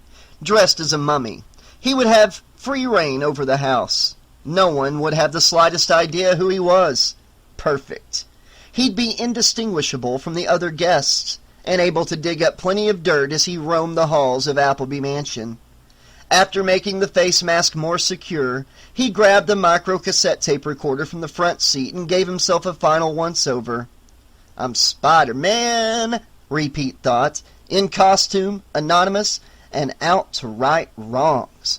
Of course, I'm more revenge-oriented than Spider-Man, so maybe I'm really the Shadow. Yes, that's it. The evil that lurks in the hearts of men. Been there, done that." A surprise blow to his back knocked Repeat forward. The recorder flew from his hands as his stomach caught the side view mirror, deflating his lungs in an instant. The mirror snapped off as Repeat crumpled to the ground. Gasping, he saw the recorder land inches from his face. Beyond it were a pair of mismatched shoes. Instinctively, Repeat reached for the recorder, but before his hand could touch it, one of the shoes smashed it viciously. Splinters of plastic bounced off Repeat's face. He withdrew his hand, dimly aware that if he had actually reached the recorder, splinters of bone from his own hand would be bouncing off his face. Groaning, Repeat rolled onto his back and looked up. Hateful eyes stared down at him. They were moving toward him now, and he saw clenched fists. Repeat could not move. It seemed his only option was to lie there and prepare to die. In order to escape Dracula, Rachel and Jack had to dodge the giant bat that flew at them. Finally, they escaped into a room featuring not just a king of the undead, but the king himself. In a bizarrely humorous break from the wanton fright and carnage of the previous rooms, this chamber contained a shrine to Elvis Presley. Before them, bloated and blue, Elvis hunched over a toilet. Pills littered the ground at his feet. There were no sounds of screaming or murder. Instead, the soundtrack played the gentle murmur of a Graceland crowd of tourists, and the constant sound of a toilet flushing. "You're a weirdo," Rachel laughed. "Ron's idea, actually," Jack told her. "He's the Elvis freak, in case you hadn't noticed." Rachel had. "So why do you keep saying something's wrong? The party's going great, except for the scene with that Vanessa, and barely anyone saw that." "That's not it," Jack replied, racking his brain. "It has nothing to do with her. It has to do with—" An idea seemed to come to him. "That caterer," he concluded uncertainly. "Maria?" Rachel wondered, remembering that the girl had never had her picture taken with Jack and Vanessa. Jack shook his head. "Not her, the guy. What's his name?" "Oh, you mean Repeat. Pete Peters." Suddenly, a light bulb seemed to turn on in Jack's head. Peters, that's it. It was all very clear to him now, but Rachel was stumped. "What are you talking about?" she asked. Jack turned to her excitedly. "Do you remember back when I lived here, that something happened between my father and a former employee of his?" Rachel thought back. At 6 or 7, reading the front page of the newspaper had not been a top priority, but she did recall something. "Was there some sort of dispute over the land?" "This is what happened. This former employee of my father goes into business for himself, gets lucky with a few developments and starts to do well. But this guy doesn't really know what he's doing, so things start to go wrong. My father, who wants this guy to succeed, helps out." "Why would he want a potential competitor to succeed?" Rachel wondered aloud. "Lots of reasons. Competition is more interesting than always getting your way. which is how it was for my father back then. And he considered his employees sort of like family, so he wanted them to succeed. But there was a selfish reason, too. He felt that the failure of anyone associated with him, even if they no longer worked for him, was a reflection on himself. So for everybody's sake, my father formed partnerships with this guy, trying to take him under his wing again, give him some pointers. But the ex-employee had gotten very proud, despite the fact that he was a screw-up. He wouldn't listen to a word my dad said. When property started failing and deals began to fall through, my father still tried to help. And he pumped a lot of money into this guy's business. The guy develops a drinking problem. Things go totally to hell, and my father buys the guy out as the only way to salvage the business. That was Pete's father? Pete Peters' father? Something about the story resonated in Rachel's brain. It had been so long ago, and irrelevant to her young life, but something else had happened. Your father was in the hospital once, I think, right? Jack nodded gravely. Yes. After it all came down, Mr. Peters went on a drinking binge. He told any and everyone who would listen, and by this time there weren't many, that my father was a crook and had cheated him out of his business. He blamed my father for everything. Then, with the last of his dwindling money, Mr. Peters hired a couple of goons to jump my dad, and they beat him within an inch of his life. He did that? Rachel was horrified. I remember he was in the hospital, but I was never told why. Yep, Pete Peters' dad, Jack told her.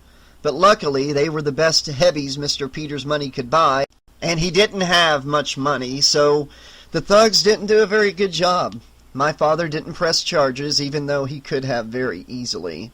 Still, I think it's one of the reasons my parents decided to move to L.A. when I got that part on Nut House.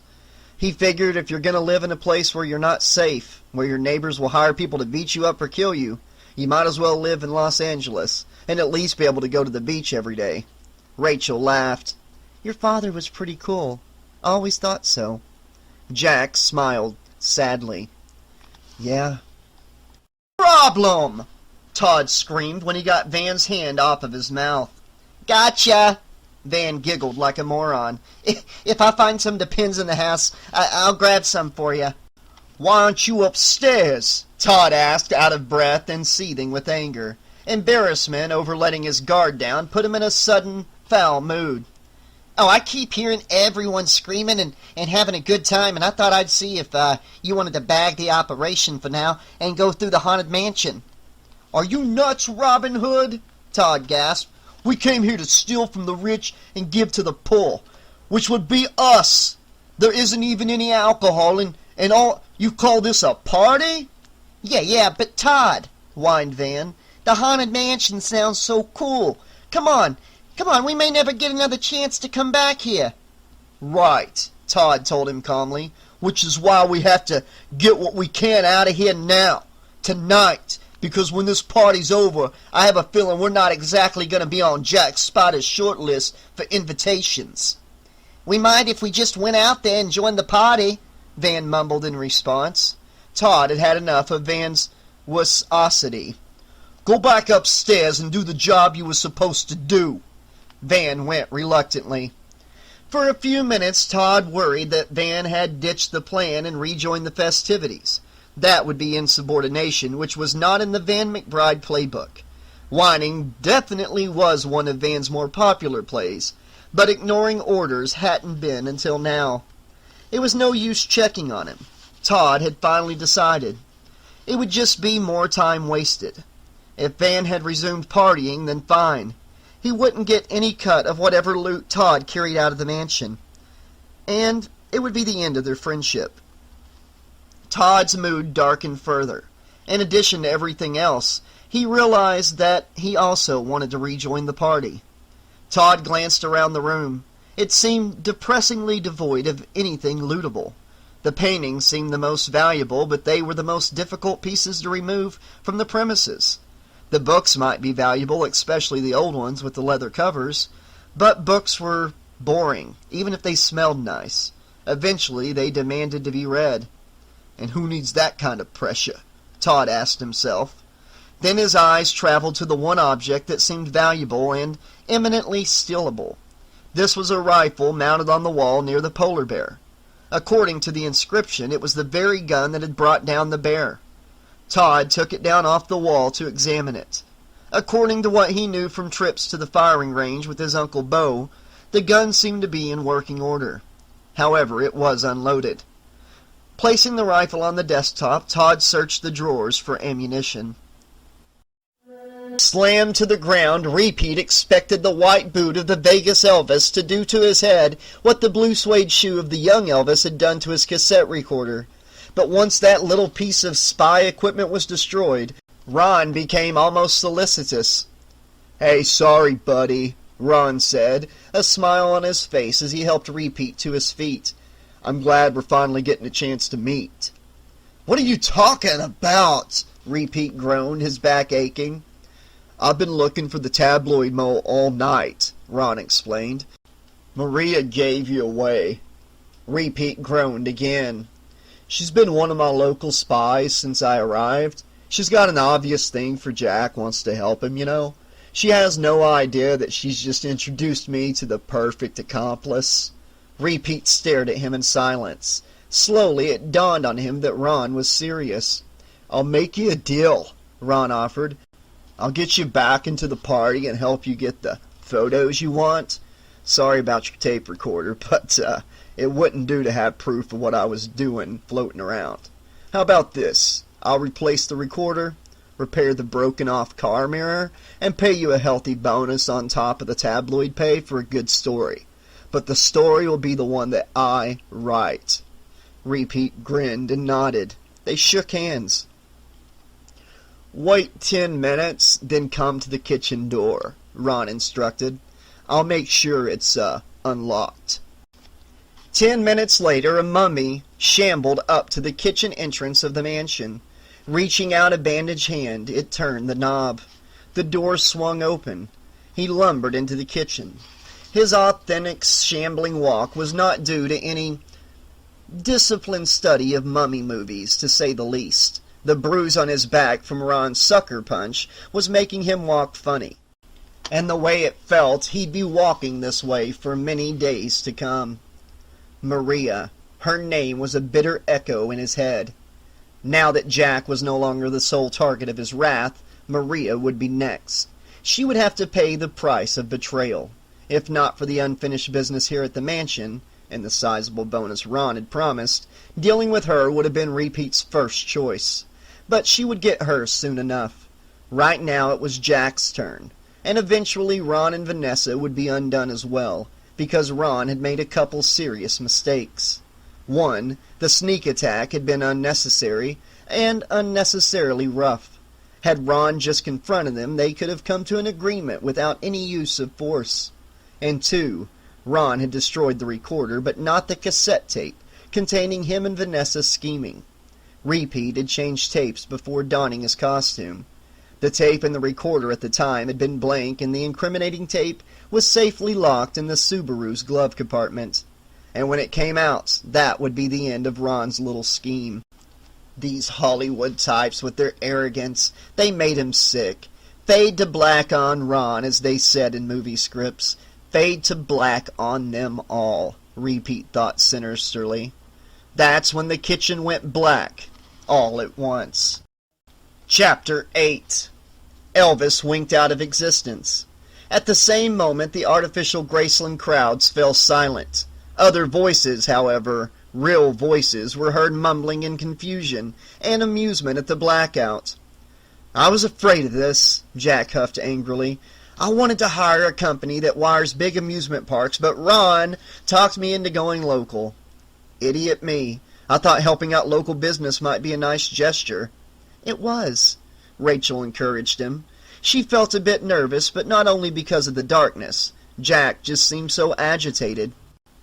But they obviously can't handle stuff like this, he said. She couldn't see him, but from the sound of his voice she could tell he was pacing. Stand still, Rachel told him, reaching out a hand. She caught his arm. And calm down. He stopped, but she could hear his rapid, heavy breathing.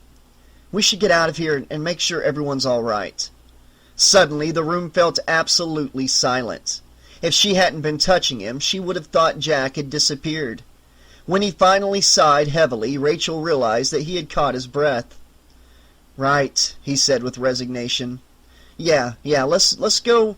Let's get going before someone gets hurt and sues the hell out of me. That's all I would..." Rachel heard Jack's foot kick something solid. Then there was a large crash as he fell to the ground. The room fell silent again. "Jack," she cried, standing still. "Are you all right?"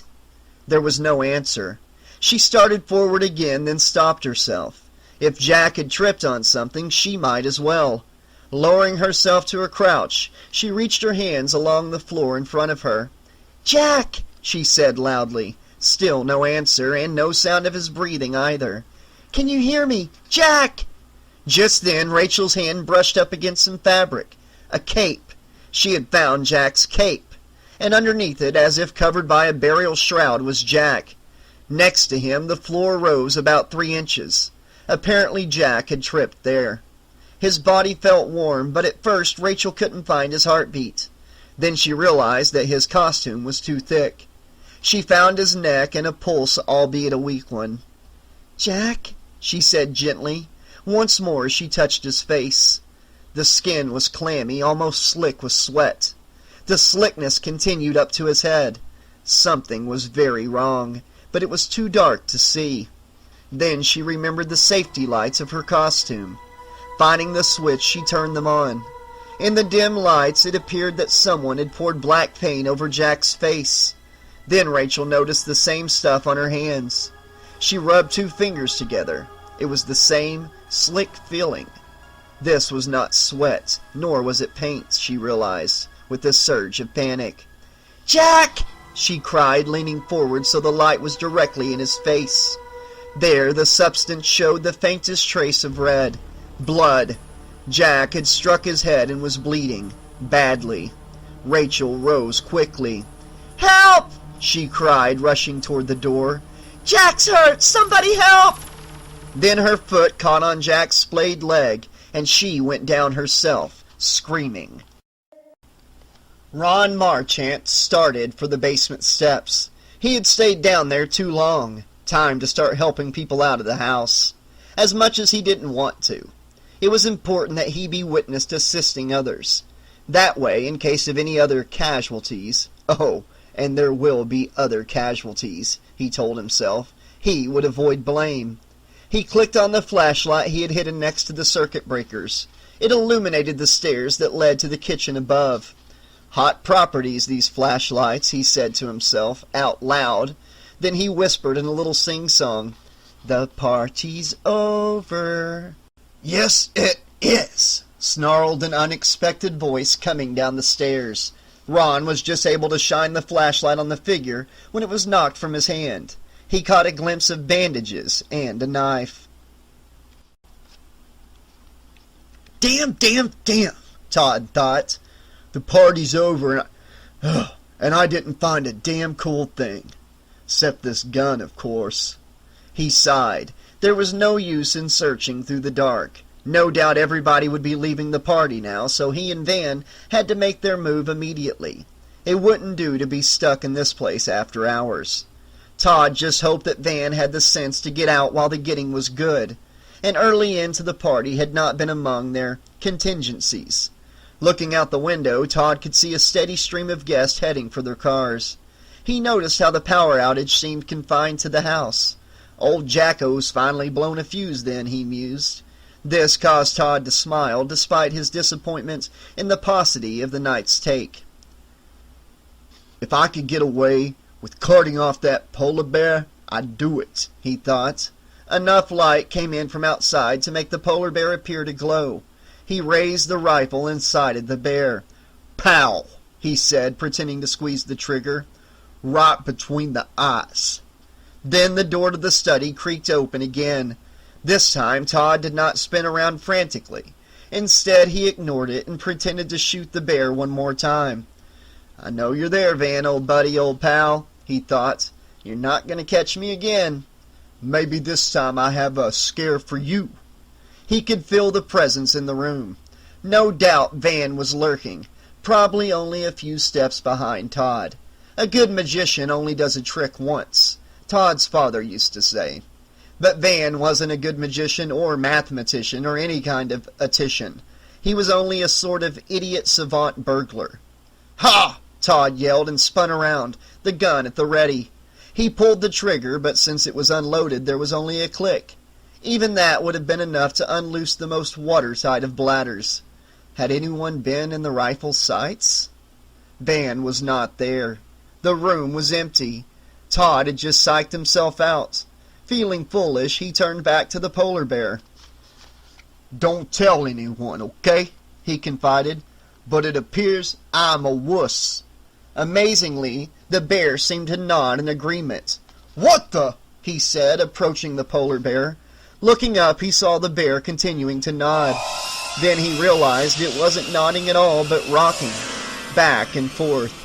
Then the rocking movement became more pronounced. Todd tried to peer around the bear, but its bulk obscured whoever was behind it. Because certainly someone must be behind the bear. How could it move otherwise? "Ben, quit it, man, you moron!" He moved closer despite the now violent rocking. "You're gonna knock the thing over." No answer. "And in case you're wondering, I'm not a wuss, you wuss." Todd looked down between the legs of the bear. As he did, the bear, with the groan of a redwood being felled, toppled forward. Todd looked up just in time to see the toothy mouth of a 12-foot polar bear zooming in on his face. He knew he should have jumped aside, but his instinct was to flee. He turned tail and ran like a scared rabbit. Or at least he meant to run. But his feet got caught up in the molasses of his own panic, and the bear slammed down mightily on top of him. As Todd hit the ground, the bear's teeth dug into the back of his neck, and the claws ripped through his arms, staking them to the ground. As the life drained from him, Todd remembered a childhood conversation he'd shared with his father. "You mean there's no Santa Claus?" little Todd had asked after his crying had subsided. "What happened to him?" "The polar bears got him," his father had said gruffly, "and ate the elves like they were popcorn." Rachel carefully edged her way out of the guillotine room. When she had tripped over Jack, she had come only inches from braining herself on the door. So she steadied her breathing, stood carefully, and shifted herself into slow motion. Jack was hurt, but it wouldn't help him if she went too fast and incapacitated herself in the process. As a result, it took her some time to navigate her way across the room, even with her safety lights on. Occasionally she called out for help, but gave up after getting no response. Others must be leaving, and on a night like tonight, even with the lights out, cries of terror were just part of the scenery. Rachel didn't see a soul until she reached the top of the ballroom stairway. Light from the outside illuminated a motley crowd heading for the exits. Security staff with flashlights guided people out of the mansion. Rachel flew down the stairs and ran for the first people she saw. "Doug, Laura, you gotta help Jack." The benevolent Bonnie and Clyde turned to her. "What's wrong?" Laura asked, instantly alarmed. "Jack and I were in one of the rooms," she said breathlessly, "and when we tried to leave, he tripped and fell and hit his head. He's bleeding badly." Rachel began to cry. "I would have gotten down sooner, but it was so dark. I was afraid of falling. He's bleeding. He needs help." "Slow down," Doug said, grasping her shoulder to steady her. "Which room?" "The Elvis room." "I'll be right back," he said to Laura. Laura nodded, and he pushed his way through the crowd toward the exit. "It'll be all right," Laura said. Rachel wiped her tears and tried to pull herself together. Doug returned with the flashlight. "Okay, one of the security guards is calling an ambulance." "But we're so far from town," Rachel pointed out.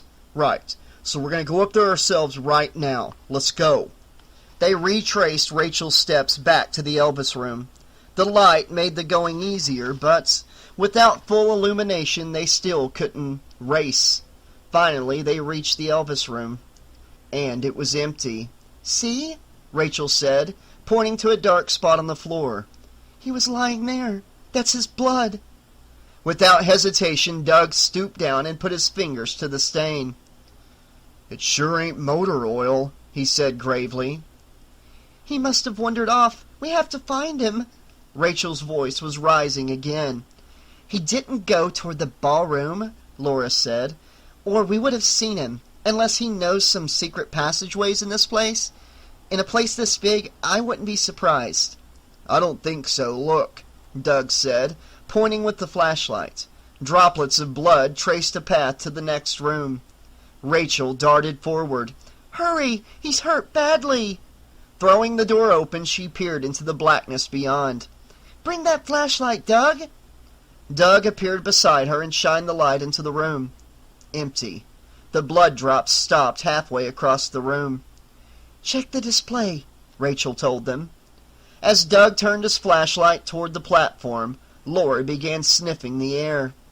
"Do you guys smell something?" she asked. Before either Doug or Rachel had a chance to answer, the flashlight beam fell upon a pair of shoes on the platform. All three pairs of eyes watched as Doug swept the flashlight beam up to illuminate the figure standing there. "Jack!" Doug called out tentatively. But at the sight of the charred red and green sweater, they knew it wasn't Jack. "No!"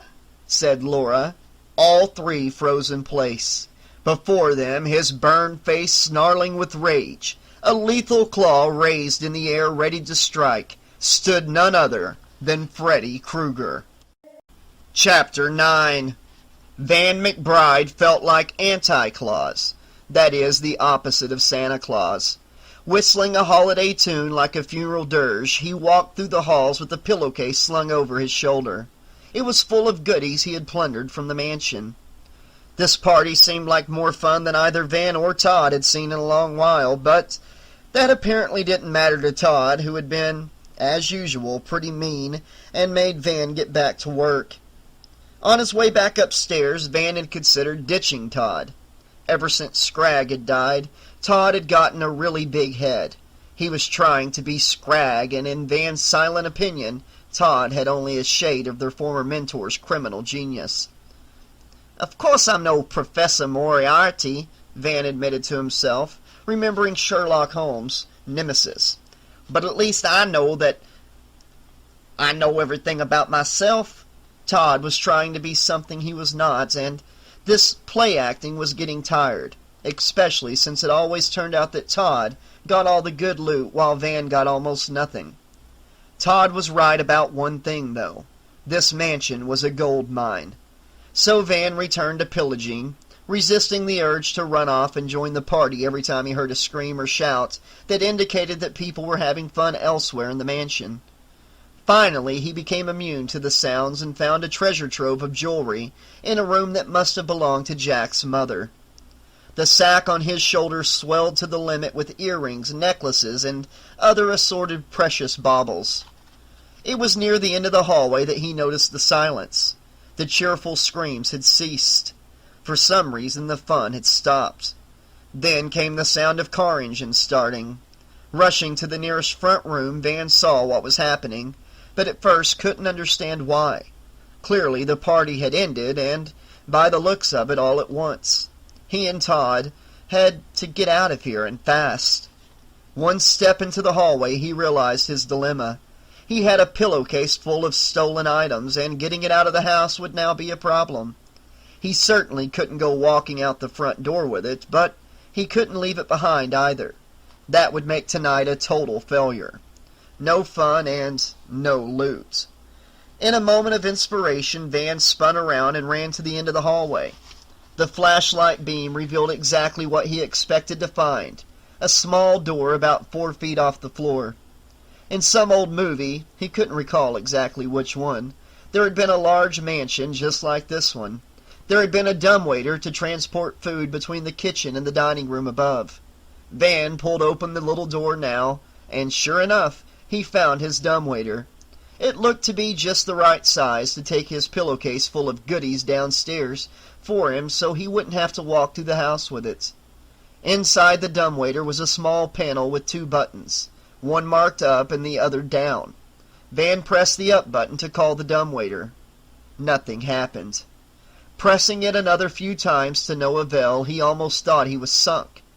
At least he finally understood why everyone is leaving the party. The power was out. Then he noticed the pulley cords for the dumbwaiter. Well, no reason why it shouldn't work manually, he reasoned. He gave one of the cords a sharp tug. Nothing. But he might be pulling in the wrong direction, so he tried again. It gave a little. Grunting, he pulled harder. It gave more. He shone the flashlight down the shaft. Following the cords, he spied what appeared to be the top of the dumbwaiter. He gave the rope another sharp pull, then looked down the shaft again. The dumbwaiter had moved closer. It would take some effort, but his plan would succeed. About the time he figured the dumbwaiter was halfway to him, a lone scream echoed from some other part of the mansion. The sound of it gave him a chill. Van turned sharply. That wasn't a happy scream, he thought. Someone had just had a major scare. Then another sound struck him. It was a squeak as the pulleys of the dumbwaiter began turning of their own accord. The dumbwaiter was moving downward. Instinctively, Van reached in and grabbed the ropes to stop the dumbwaiter. They fought him a little, but the pulleys stopped turning. Was someone down there, he wondered, or had the pulleys just turned on their own to undo his efforts?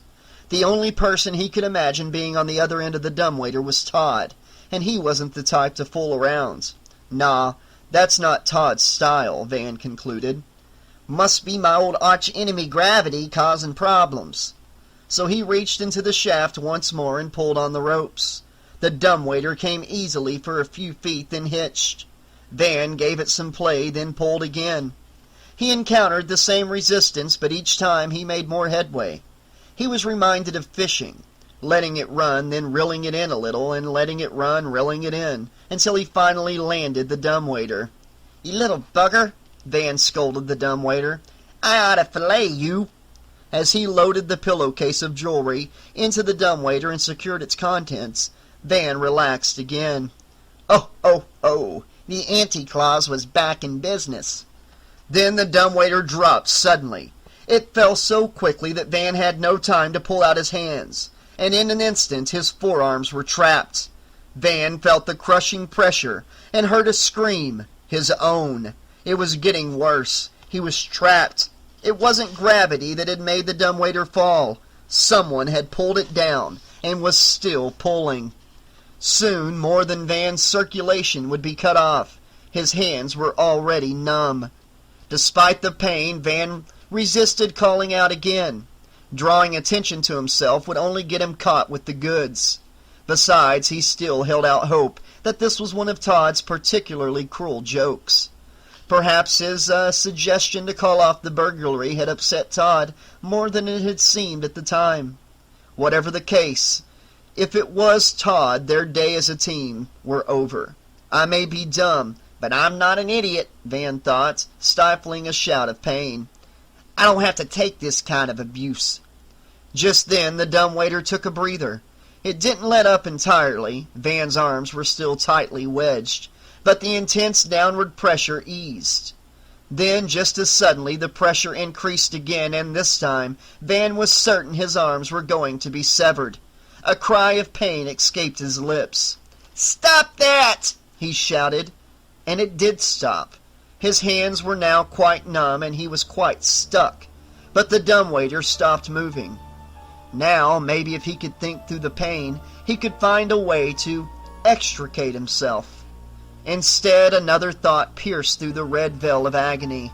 The significance of the last burst of pressure from the dumbwaiter hit him. That was the feeling of the dumbwaiter being wedged in place. This would allow whoever was responsible to leave it. But to do what? Was he about to get caught stealing? "Help!" he yelled, shocked by the sound of his own voice after so much silence. And to hell with being caught. If he didn't get his arms out soon, they'd probably have to be amputated. The mansion seemed just to swallow up his voice. He couldn't see how anyone could hear him, but he had to try. "Help me! I'm stuck here!" As his voice died away, Van thought he heard the sound of footsteps in the distance behind him. He fell silent, craning his neck to hear better. But the sound stopped. Maybe he had heard nothing. The impeded circulation in his arms was making him dizzy. He felt sick. He leaned in closer to the dumbwaiter. Help! He shouted down the shaft. The dumbwaiter itself absorbed much of the sound, but much of it reverberated down the shaft. This success cut through his thickening haze and gave him hope. He leaned down again. Up here! Anyone! I'm up here and I need help! Quit shouting, I'm here, Came a sudden voice behind him.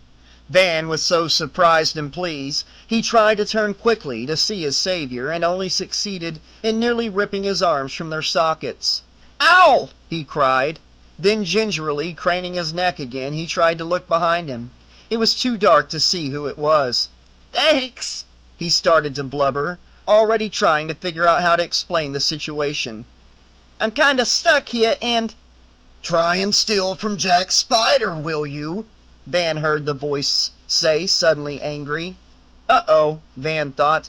I'm sunk. His mind raced. If it means getting out of this jam, then fine, I'll admit to it all. I'll even turn in Todd. It just hurts so much. Okay, I admit, he began, but was interrupted again. Shut up, the voice commanded, the last words Van would hear. In the next moment, a plastic bag was brought down over Van's head. There was a ripping sound, and tape started winding around Van's neck, securing the bag over his head. Van panicked and inhaled sharply, preparing to scream, but the thin film clung to his nostrils. He choked instantly and coughed it back out, but the air was quickly becoming very still inside. Instinctively, he tried to reach for his face to rip the bag away, but his arms were still wedged in the dumbwaiter. The reflex caused him to bang his forehead against the wall in front of him, dazing him. Spikes of pain shot through his arms, up to his shoulders. The pain only served to cut through the fog that was gathering around his mind as he suffocated. It made him more aware of what was happening, and what was about to happen. The knowledge nearly drove him crazy, and in frustration, he began to purposely bang his head against the wall. If only I knew Morse code, he thought, then I could bang out SOS. I know it's simple. I just can't remember it right now. But even if I did know, would anyone else know that it was Morse code? Or that it was an SOS? And even if they did know, by the time they got here, I'd probably have brain damage just from pounding it out. Todd would say, I already have brain damage. The thought made Van chuckle weakly, using the last of his air. His head fell forward and struck the wall one last time. It's all right, Doug shouted. It's just a robot. Laura didn't seem to hear and continued clawing at the door to escape. At the sight of the lifelike robot, she had screamed hysterically and tried to run. But in her panic, she couldn't seem to open the door. Doug ran to her and wrapped his arms around her. It's all right, Laura, he said firmly. She continued to struggle in his arms. Tears flowed down her cheeks. Rachel looked in astonishment at Laura and then at the robot. It was a frightening sight, but Laura seemed almost unhinged.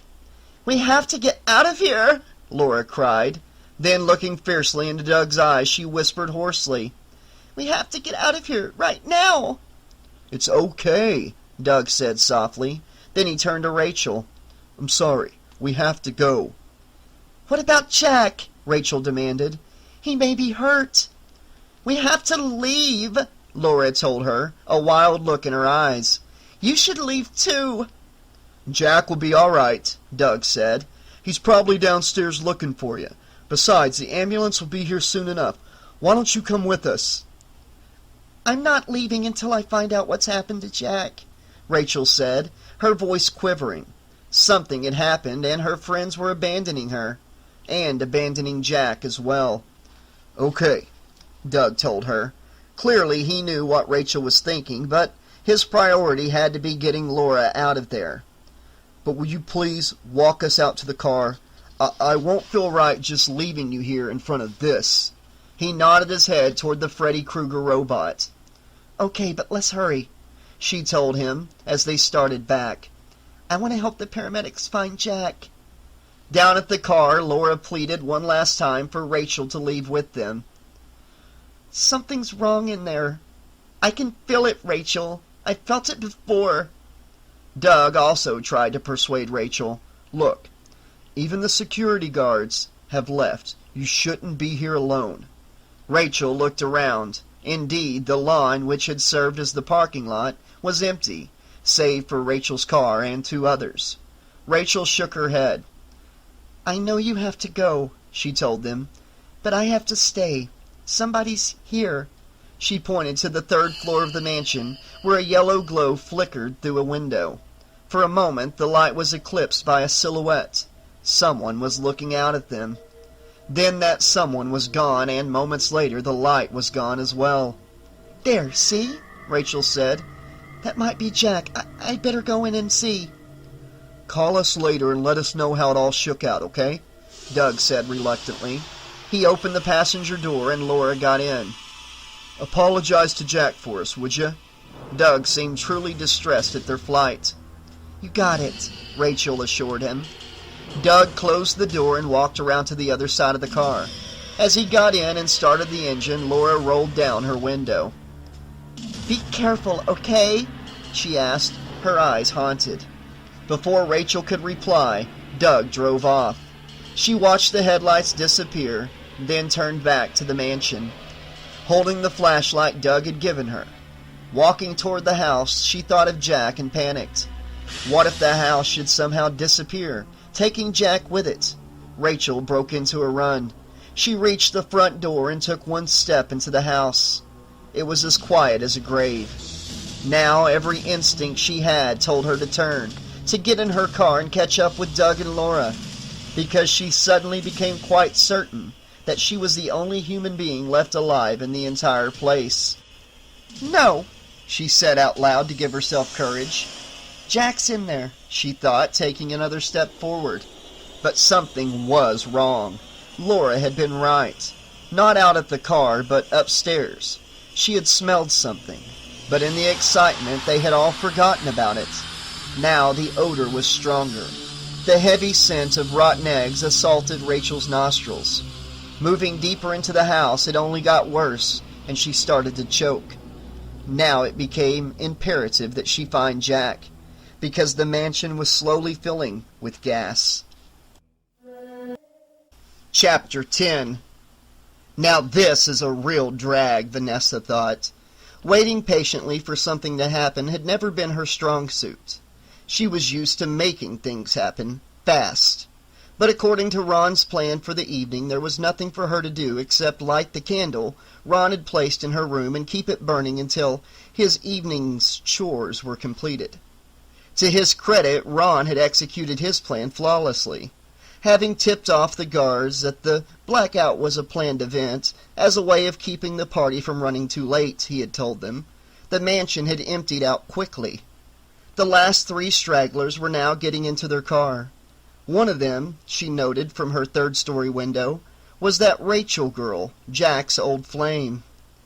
"Sorry, honey," Vanessa purred at the window. "Your little bathtub buddy is going bye-bye real soon." Almost as if the girl could hear her, Rachel turned and looked right up at the window at Vanessa. Vanessa stepped back a little unnerved by the knowledge that she had been caught. But of course Rachel hadn't heard her. That was impossible. In the dark, the other girl probably hadn't even seen her. Still, it was a creepy little scene. Vanessa sat back on her bed now, keeping the candle burning, because that was all she could do. Her heart gave a little flutter of delight when she heard a car drive off. No doubt Rachel was finally gone, and now they were alone. Just her, Ron, and Jack. But where exactly were they, she wondered. Ron had said he'd come up to her room as soon as everyone was gone, so they could go over their plans. I hope he hurries, Vanessa thought.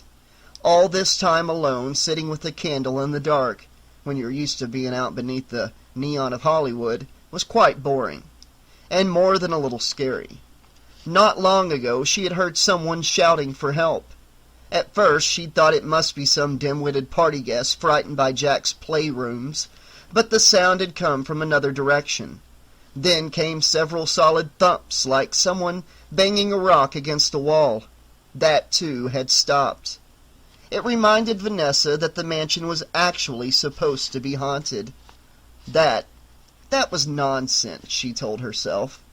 Nonetheless, she wanted Ron to hurry. Her willingness to keep the candle burning for him was waning. Unfortunately, sleep wasn't an option at the moment either. To her jet-lagged system, it was still only early evening in L.A., so she had no choice but to keep the candle... The candle! Its light had been growing brighter. Not neon bright, of course, but Vanessa could see more details in her room. And behind the scent of the candle, thoughtful Ron had brought her a cinnamon votive, was another less pleasant odor. Rotten eggs.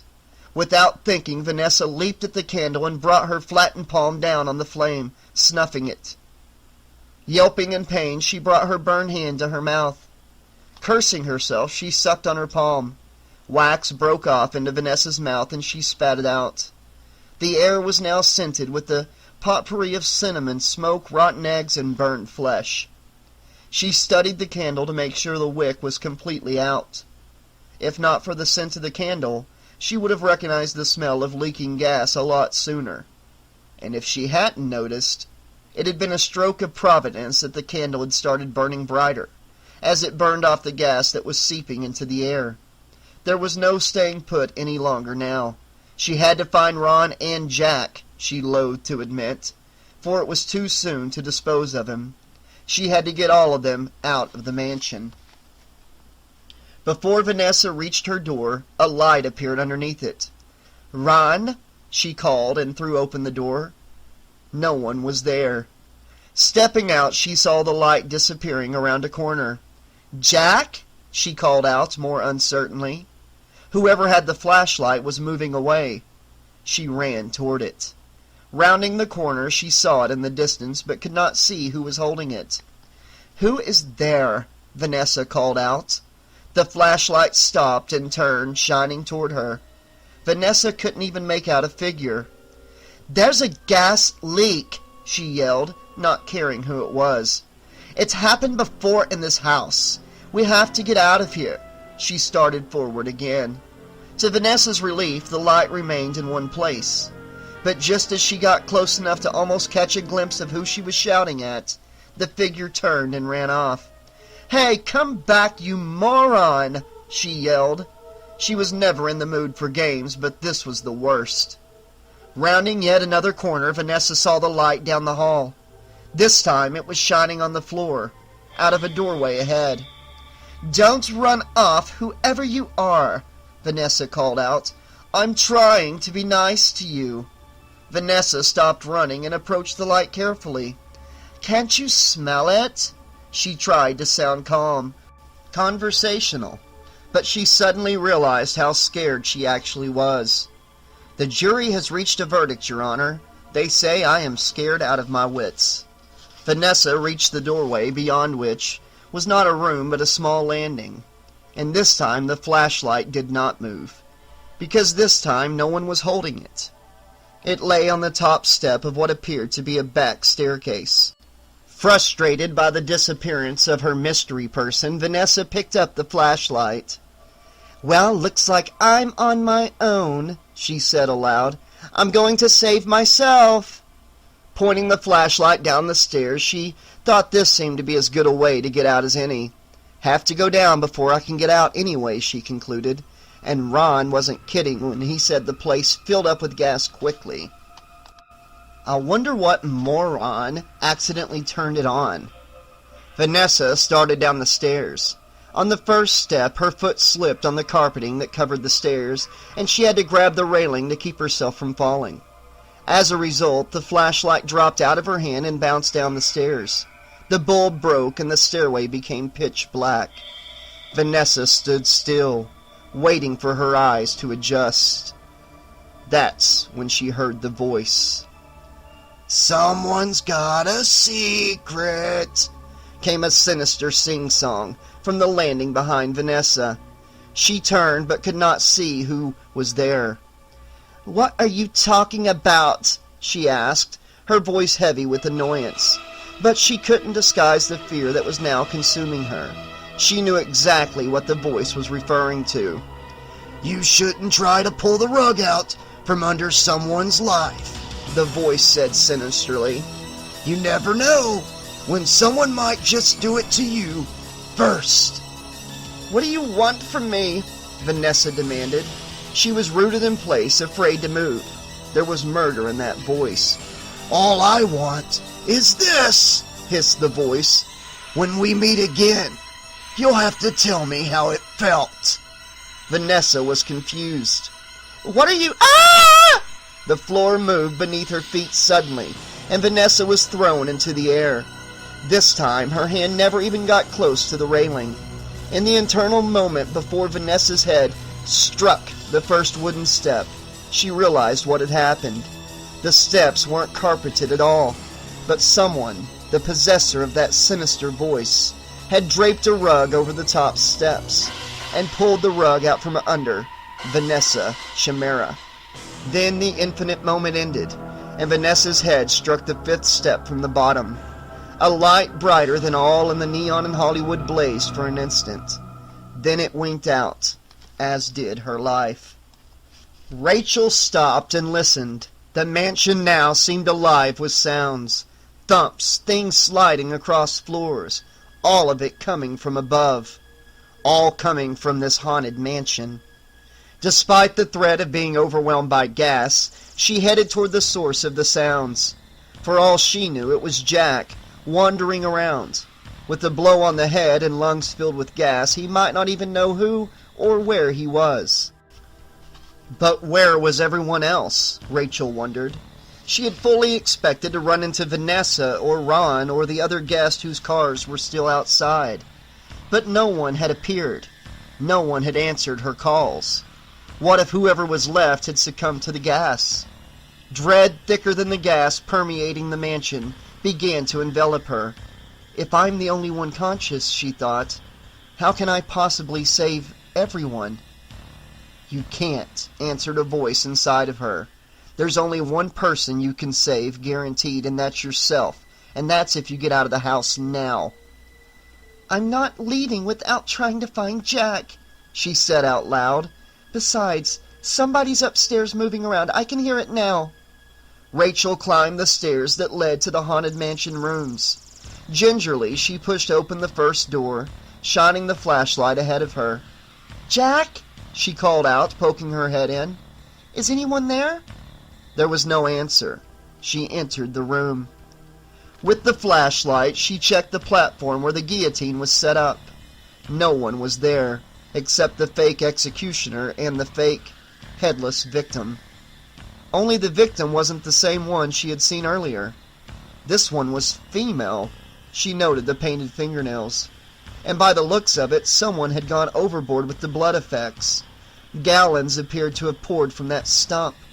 It almost made Rachel sick, but she willed her stomach to stop flopping about, and turned away. As she headed for the next room, something like wet hair brushed against her face. Recoiling, she wiped the liquid off her cheek and shined the flashlight to her side. There stood the second executioner, holding out a decapitated head as before. Only this, too, had changed, and somehow it looked familiar. Rachel shined the flashlight right into its face, its mouth open, silently screaming, the sightless eyes staring forward. This time Rachel did gag as she shined the flashlight at the body near the guillotine and then back into the face. They belonged together, a matched set. The head and the body had once been known to Rachel collectively as Vanessa Chimera. Rachel screamed and the world started to spin around her. The combination of shock and a lack of oxygen due to the gas leak nearly did her in. But she forced herself to stumble into the next room. There she flopped down on the platform. It was getting hard to breathe, but she hadn't found Jack yet. My God, Vanessa, she thought. Who could have done that, and why? Where were those ambulances? I'm delirious, Rachel realized. But I have to find Jack. Forcing herself to her feet, she swept the room with the flashlight as she had before. The beam caught the zombies, frozen in their feeding frenzy. It also illuminated their unfortunate victim, Todd Winkle. I have to get out of here, Rachel thought, stifling another scream. She fought to keep her breathing shallow. Another outburst and she'd collapse. And she couldn't go back. She couldn't bear seeing Vanessa's savagely decapitated head, so she kept moving forward. Now she was just trying to escape, but in her trembling hands the flashlight no longer shined simply straight ahead. Instead, the beam scoured the room as if of its own accord. Out of the corner of her eye, Rachel glimpsed something amiss near Dracula's crypt. She knew she shouldn't look, but something inside of her compelled her. She thought she heard a tiny, "I told you so," float from the depths of her mind. Crumpled against the crypt was the body of Van McBride. Blood ran out of 2 holes in his neck. More blood ran down from a bruise on his forehead. His tongue, black and swollen, protruded from his mouth. Dark bruises ringed his forearms like tattoos. Tearing her gaze away, she reached for the door to the next room.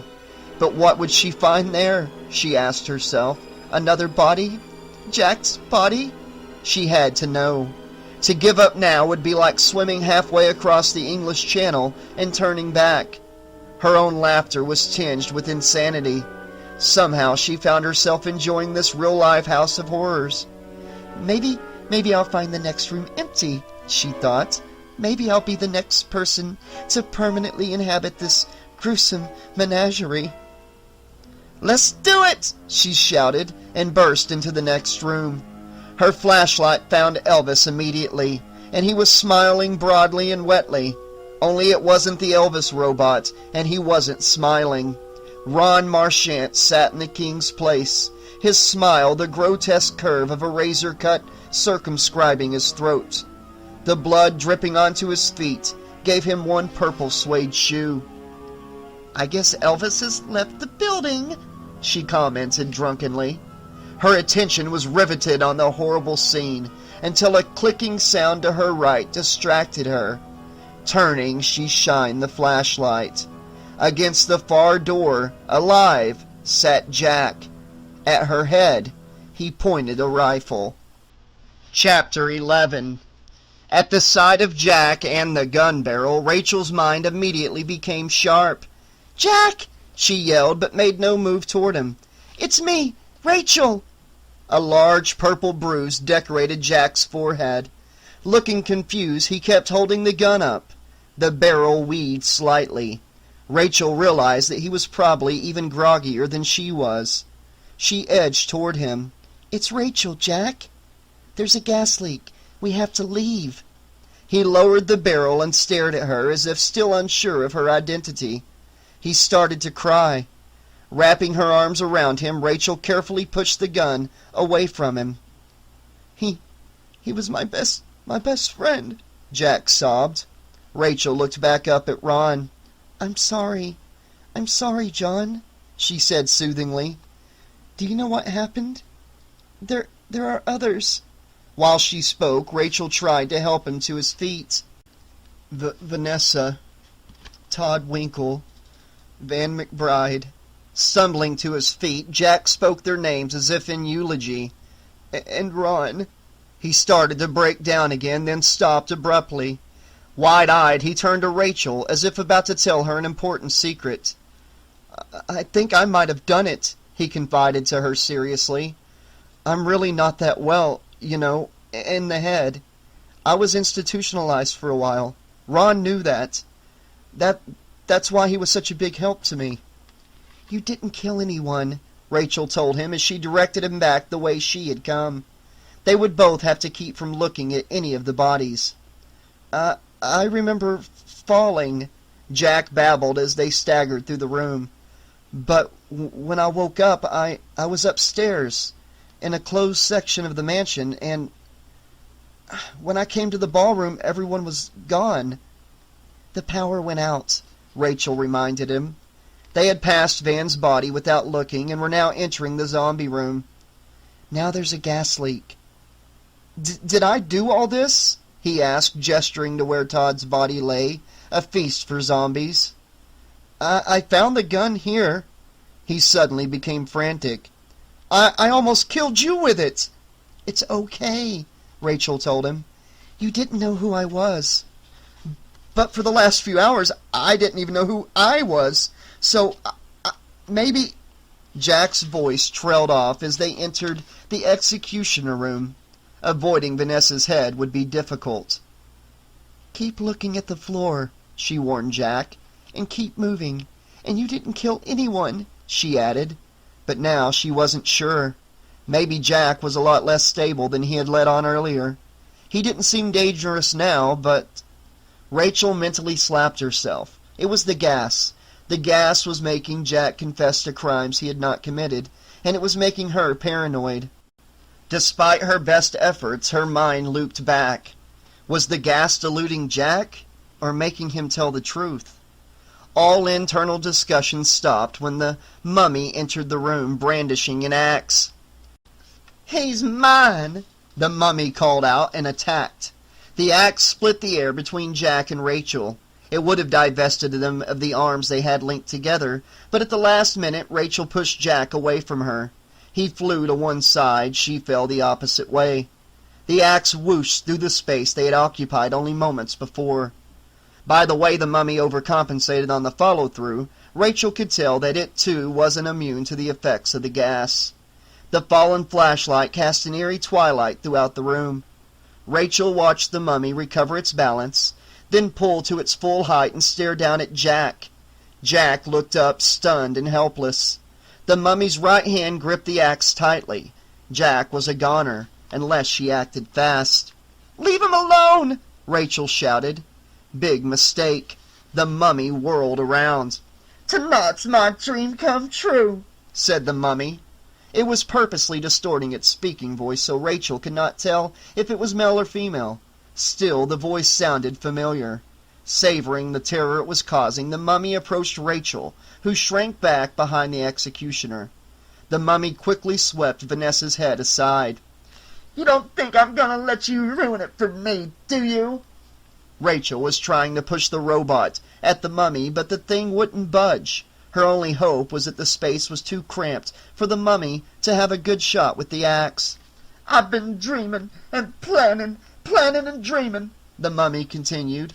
"He was even helping me until he betrayed me. Even then my dreams and plans were coming true." "Who was trying to help you?" Rachel asked. She needed to buy time. "I have said my piece," the mummy announced demurely, not taking the bait. Its speech pattern was maddeningly familiar. The mummy raised the axe. Despite Rachel's efforts, she was still an easy target. Suddenly there came a dull, wet thump, and the mummy's head lunged forward. Without thinking, Rachel kicked out, hoping to knock the axe from the mummy's hand. But instead she kicked the mummy in the stomach. As the mummy flew backward, the axe came down, barely missing Rachel's leg. Then Jack grabbed the mummy by the wrist and threw the costume murderer toward the entrance. "Come on!" said a suddenly revitalized Jack, grabbing Rachel's hand and yanking her out from behind the executioner. "You would hurt me?" the mummy yelled as it stood, its voice trembling with rage and muffled. One hand still held the axe. The other rubbed the back of its head where Jack had struck. Without answering the mummy, Jack dragged Rachel through the door back into the haunted mansion. "What did you hit him with?" Rachel asked. "You don't want to know," Jack told her gravely. Rachel knew the answer instantly, and in fact had known the answer before she asked the question. Because as they left, she had noticed that Vanessa's head was missing from the executioner's grasp. Before they reached the other side of the zombie room, the first door flew open and the mummy appeared.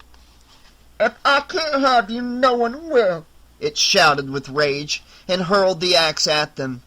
Jack pushed Rachel into the next room and drove in himself, just as the axe struck the door. The blade cut through the door, nearly splitting it in two. "Keep going!" Jack shouted at Rachel, who was transfixed by the blade of the axe that had nearly killed them twice. "We have to get the gun!" This time the mummy was not as quick to follow them, and they made it safely to the Elvis room. "Look for the gun," Jack told her. "But be careful. I had the hammer cocked and it's loaded." At first they searched futilely in the dark. But then Rachel turned on her emergency lights, which gave them just enough light to find the rifle. It was right where Rachel had left it, near the far door. She handed the rifle gingerly to Jack, who checked the hammer and pointed it toward the door through which they had just come. "That sucker takes one step into this room, he's really going to need some bandages." Rachel looked at Jack, astonished. Minutes ago he had been simpering. Now he possessed all his faculties, and more than a little bit of rage. It looked like the adrenaline rush, which she had felt when he had pointed the gun at her, had worked its wonders on him as well. The door leading to the vampire room began to swing open. "One more step and I'm giving you central air," Jack warned, sighting down the barrel of the rifle. The mummy just stood in the doorway, holding the axe. It took a step forward. "I'm warning you," Jack said, his finger trembling on the trigger. The mummy took another step forward. "That's it," Jack said, and began to squeeze the trigger. "Wait!" Rachel screamed, before he could pull off a shot. The urgency in her voice froze even the mummy. "The gas! It just occurred to me. If you fire, you'll ignite the gas. We might blow up." Jack looked at Rachel, then down at the gun. She was right, he realized. The flash from the gunpowder would create an inferno around them. They had trumped themselves. The mummy knew it, and started forward. "And something else occurred to me," Rachel said in the same urgent tone. She pointed at the mummy. "It's you, Maria, under the mask, isn't it?" The mummy staggered back as if struck. Then, pulling itself up to full height, it reached up a hand and yanked off the mask. Maria's dark hair spilled out. "Knowing the truth won't save you," she told them defiantly. Rachel almost laughed. "That's how I knew," she told them. "The melodramatic lines, especially, 'If I can't have him, no one will.' No offense, Maria, but your delivery is a little arch." The rage in Maria's eyes could have lit up the room. She held up the axe. "Mock me at your own peril." "I rest my case," Rachel said, aware that she was taking an enormous chance. "Look, you're going to kill us both, like everyone else, so—" "Not both," Maria interrupted. "Not necessarily." "Because I'm yours, right?" Jack ventured to ask. "And I'm yours," Maria responded. "I've been a fan since Nut House started, and I knew that one day I would be in it. You were my inspiration to study acting." Maria frowned. "But they canceled Nut House and took you away from me for a while. Then the dreams began. They told me you were returning, and that you were returning for me. The dreams even told me about Ron, who was going to introduce us." "So you dreamed all of this?" Jack asked dubiously. "Yes, and it all came true. You returned. I spoke to Ron, who claimed to have had the same dreams, so he said he would help. But there were so many betrayers, ones who would hurt you. They needed to be dealt with. For you, for us." Jack was horrified. "So you killed these people for me? Did you kill them?" Maria's smile was one of pride in the job well done. "They were all going to hurt you." But Ron." "Yeah, but Ron," Rachel said. "Ron was Jack's friend." Maria's smile turned into a snarl almost instantly. "He was the biggest betrayer of all. He would have taken Jack away from me for good." The smile returned. "Now nothing stands in our way. You'll take me back to Hollywood under your tutelage, and we'll be one of the great Hollywood teams. Tracy and Hepburn, Astaire and Rogers, Burton and Taylor." Her eyes glittered with possibility. "Spyder and Saccotti?" Jack wondered aloud. "Bye," he said quickly, and without warning grabbed Rachel by the hand and started running. They went through the door, and Jack immediately leapt up on the platform. Behind them, Maria screamed with rage. "She's nuts!" Jack shouted to Rachel. "Here, help me push this robot down. Maybe we can block the door." But as soon as he touched the Freddy Krueger robot, something fell from it and hit the floor like a bag of sand. "It's Repeat!" Rachel cried, backing away. From the looks of things, he had been impaled by the robot's upraised claw. The door from the Elvis room opened about 4 inches, then stopped against Repeat's body, which had fallen in front of it. The axe waved wildly through the crack in the door. Then it was replaced by Maria's face pressed against the opening. "I'm coming for both of you now. Laugh at me, will you? Not while I have the means to cut you down to size." To emphasize her statement, she showed off the axe once more. Then with a grunt she threw her weight into the door, attempting to shoulder it open. Repeat's body slid a few more inches, but she could still not enter. "Come on, Rachel!" Jack yelled. "Back here!" Rachel turned toward his voice just as Maria thumped against the door again. One more try and she would gain entry. Reaching out, Rachel allowed Jack to pull her toward the back of the platform, where a darker area in the wall indicated the passageway. They were about to duck into it when Maria screamed. Jack and Rachel turned just in time to see the axe fall from Maria's hand onto the floor. Her body thumped against the door again, but this time it was as if another force had thrown her, an incredibly strong force. The door swung open, pushing Repeat's body aside as if it were a feather pillow. Maria careened off the opening door and landed to the side of the doorway. Then a large figure strode casually through. Jack recovered from his shock more quickly than Rachel. "Ron!" he cried at the bloody half-Elvis who had just entered. "I thought you were a dead man!" "Dead? Me?" Ron asked, smiling brightly and lethally. Rachel thought. Jack was struggling to pull free of her, but she held his hand tightly, knowing that if she let go, he would die. "Actually, dude," Ron chuckled, "I am dead." The words hit Jack like buckshot. "Stop kidding around," Jack said nervously. "This evening is too freaky for you to joke like this." "Oh, I'm sorry," Ron said, as if he had been extremely rude. He looked down at himself. "I still have my costume on, don't I?" Subtly, Ron's voice was changing. It was becoming more deeper, more guttural. "Let me take off this mask. It's getting hard to breathe in it anyway." His voice was now totally changed. It had become monstrous. In the dim, available light, Jack and Rachel watched aghast as Ron brought a hand up to the slash in his throat. "Ron?" Jack started, but fell silent when his friend ignored him completely, digging his fingers into the wound across his throat. A wet tearing sound followed, as Ron peeled his face off, much like Jack had done earlier with his latex Phantom of the Opera makeup. Only this was not makeup. Ron tore off his own face. Beneath it resided the face of a monster, wet with blood, surrounded by a tattered frame of flesh. A burn-scarred creature leered out at them. "Trick or treat!" growled Freddy Krueger. Chapter 12. This time it was Rachel who acted without warning. With the hand that had so desperately been holding on to Jack, she pulled him into the passageway behind the exhibit. She caught a glimpse of Krueger's face as they fled. He watched them with devilish amusement. "Where does this go?" she barked at Jack, who seemed stunned. Back in the room, Krueger started laughing.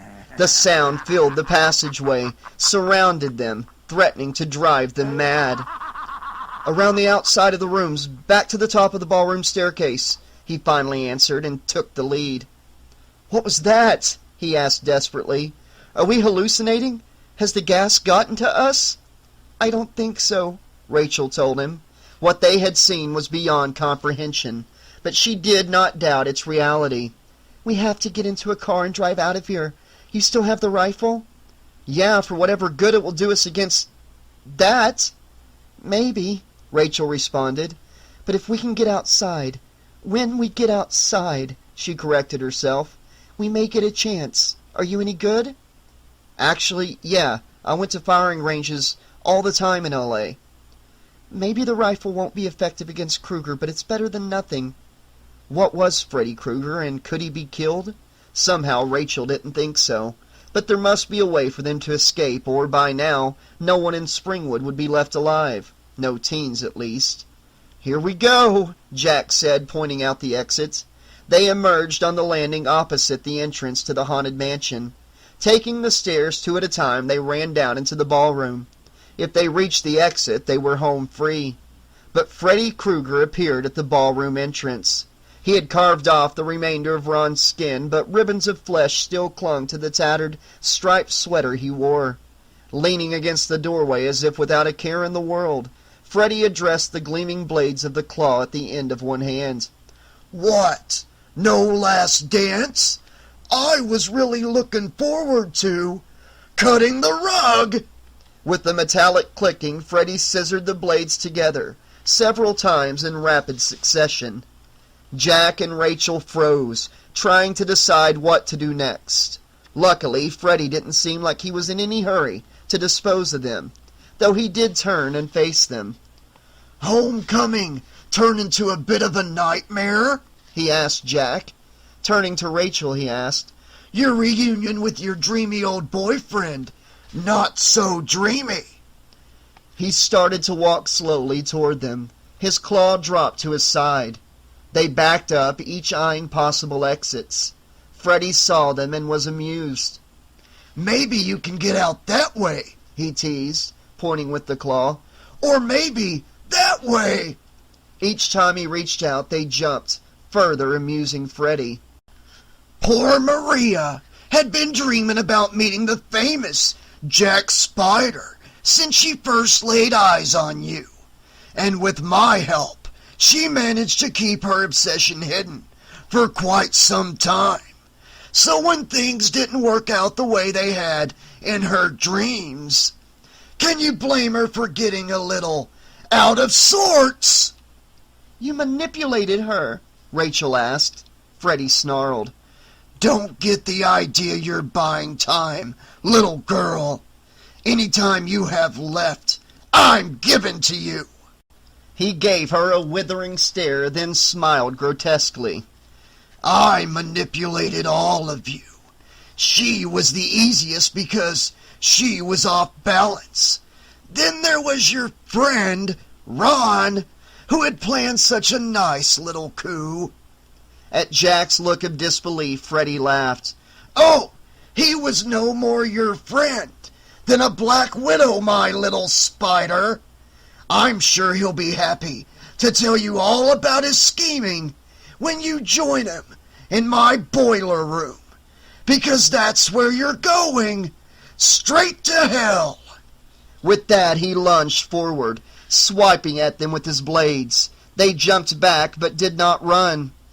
Just seeing if you were on your toes, Freddy laughed. Ron has been mine since late this past summer.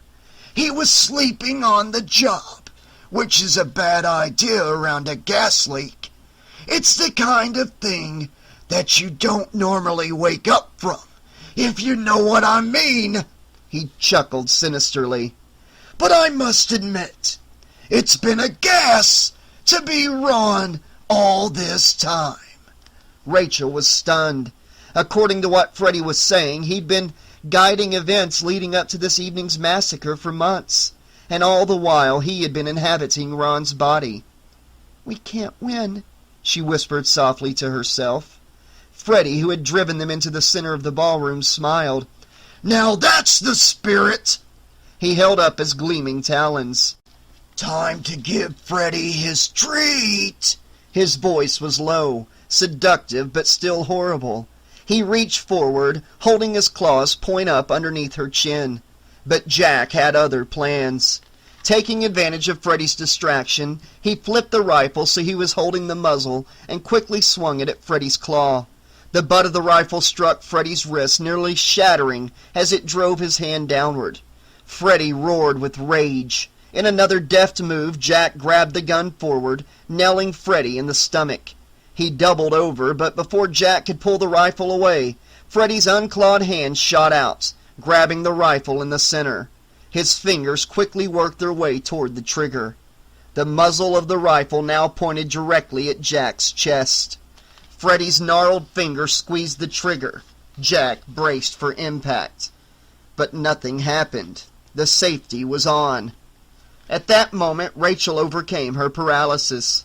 With all of her might, she drove her foot into Freddy's side. By reflex, his hand dropped away from the rifle and clutched what should have been broken ribs. But Rachel had no such hope that she had caused that much damage. She only knew that Jack could now pull the rifle free of Freddy. "Take it!" she yelled. He immediately yanked the rifle away and the two ran off. They both knew that they had to get out of the house immediately. If Freddy didn't get them, the gas would soon. It was only by sheer force of will that they had survived this long. But their will was fading. It suffered a further blow when they heard Freddy bellow with rage. He spoke no words, but simply roared furiously. If he caught them again, there would be no more facetious smiles, no more grandiose toying. In that sound, both Rachel and Jack heard the promise of their own painful deaths. Still, they made it to the front door, and outside, the fresh air seemed to sharpen their minds immediately. Acting quickly, John locked the house from the outside. The steel-lined hardwood security door would prove at least an obstacle to Freddy in his pursuit, and there was no question he was pursuing them. A series of crashes, large items being flung outside, marked Freddy's progress through the mansion. From about 100 yards across the lawn, they heard the sounds of Freddy attempting to break through the door. They turned and faced the mansion. "If we try to run, we won't make it," Jack said. Rachel nodded. There seemed to be no real escape. The realization was the downside of their new clarity of mind. Inside, brains clouded by a lack of oxygen, they had found some reason to hope. Now there was none. Even the sight of her car nearby gave her no hope of escape. They could drive away, but Freddy, now unleashed, would follow, and bring destruction along with him. Thunderous booms emanated from the front door. Even from a distance, its buckling was obvious, and in the next moment, with a tremendous crack, the door exploded forward, and framed within the doorway was the menacing figure of Freddy. Jack dropped to his knees and flicked off the safety of the rifle. He drew a bead and fired. Freddy jerked slightly, but did not fall. "I hit him," Jack said hopelessly.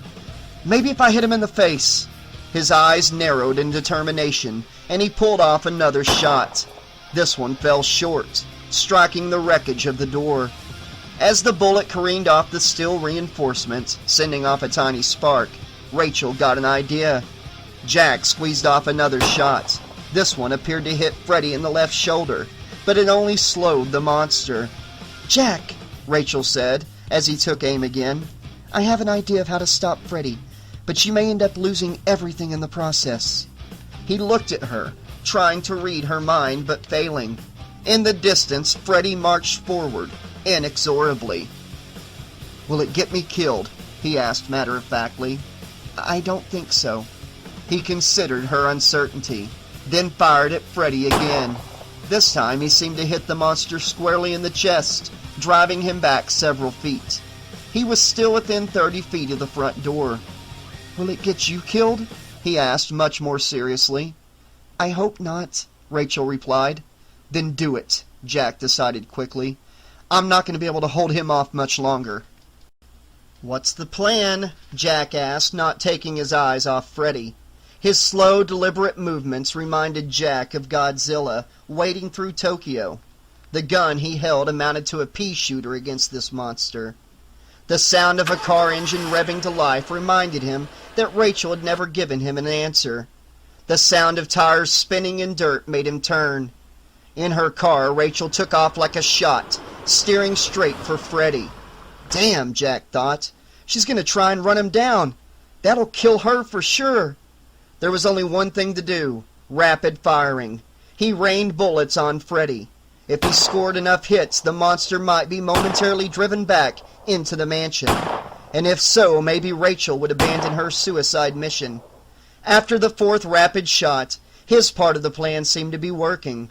Freddy was forced almost back into the doorway, but Rachel did not slow down.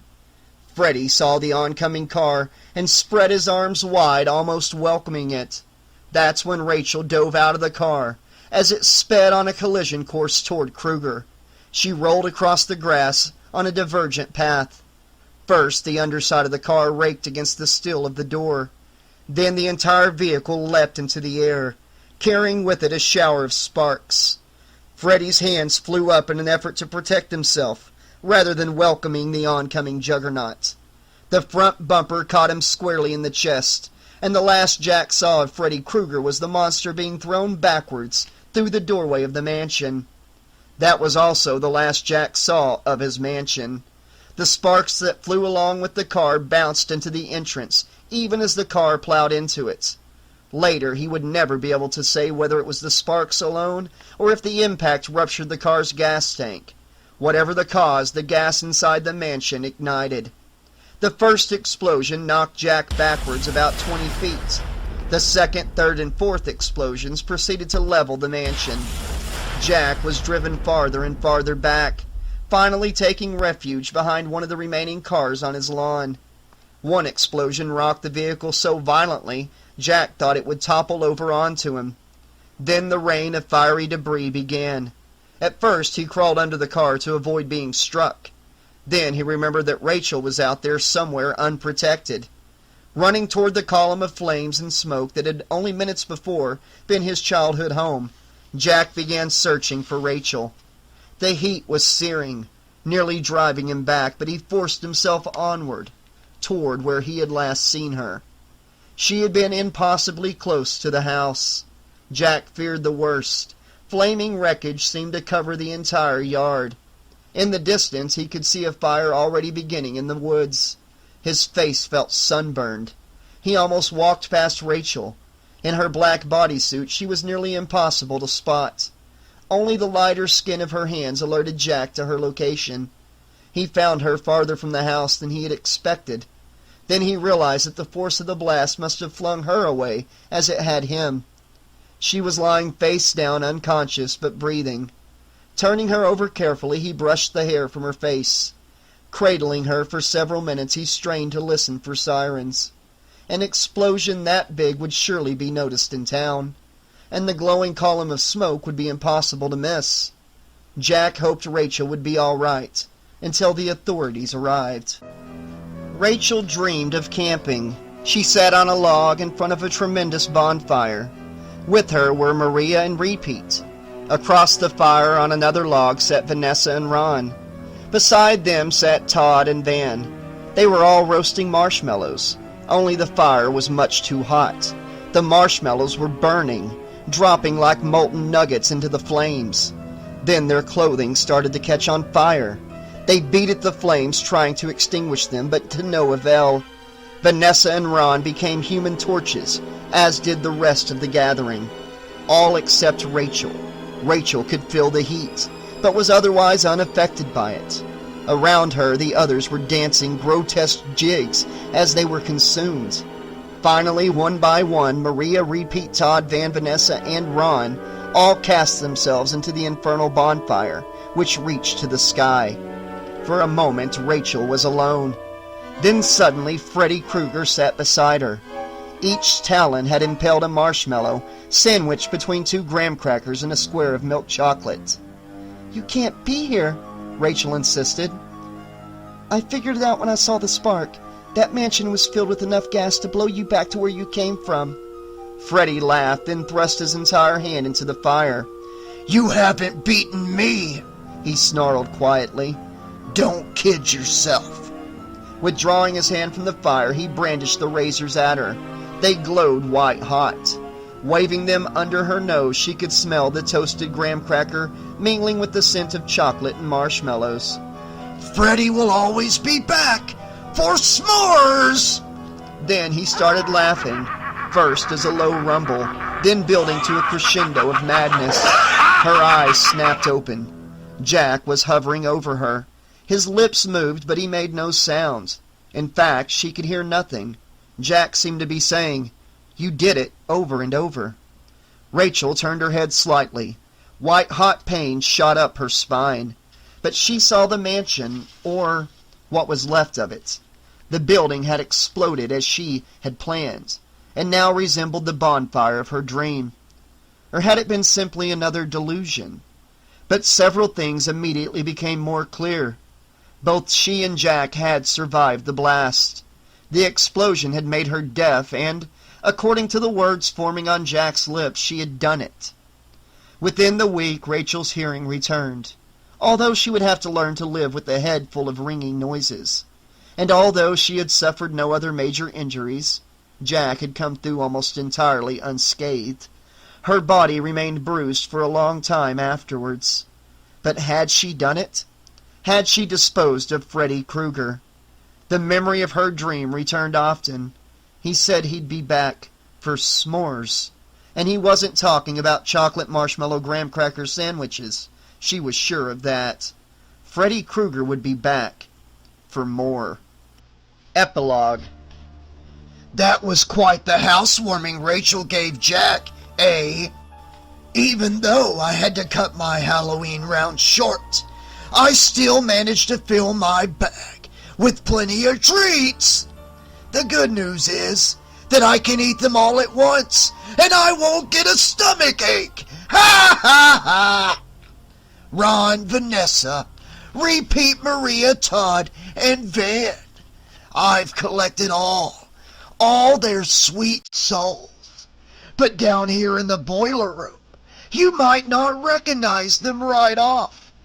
You see, they've removed their human disguises.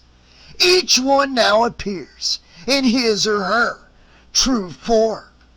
Ron, for example, has a place of his own, wallowing in the muddy water of the terrarium. The blood-sucking leech he's always been. His parasitic soulmate, Vanessa, buzzes around the terrarium as a hungry mosquito. The hapless duo of Todd and Van scavenges cockroaches, where filth and garbage are now their riches. Also joining them is the bitter repeat, who has shed his human form to become a fly on the wall of the terrarium. Nothing that happens within the terrarium escapes his notice, but to his frustration, he has no one to tell.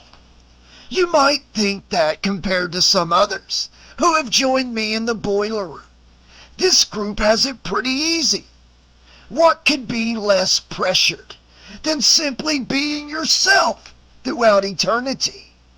The terrarium isn't exactly a stress-free environment, though. Outside it sits a large, hungry crow. It doesn't see a terrarium. It sees a smorgasbord. Ha ha ha ha! So there it sits, pecking constantly, eyeing the morsels contained within. Especially the juicy leech.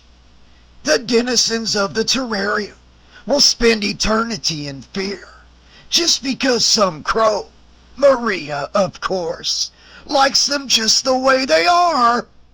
Quote the raven, evermore.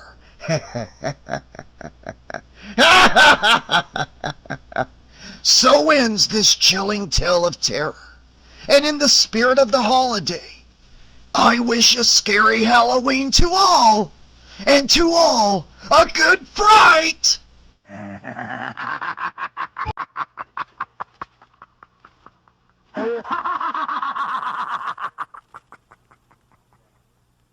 Alright, this has been Freddy Krueger's Tales of Terror, Deadly Disguise by David Bergantino. And I gotta say, guys, I really enjoyed this book. It was short and sweet, but you know what? It worked so well. There was no need for a bunch of filler.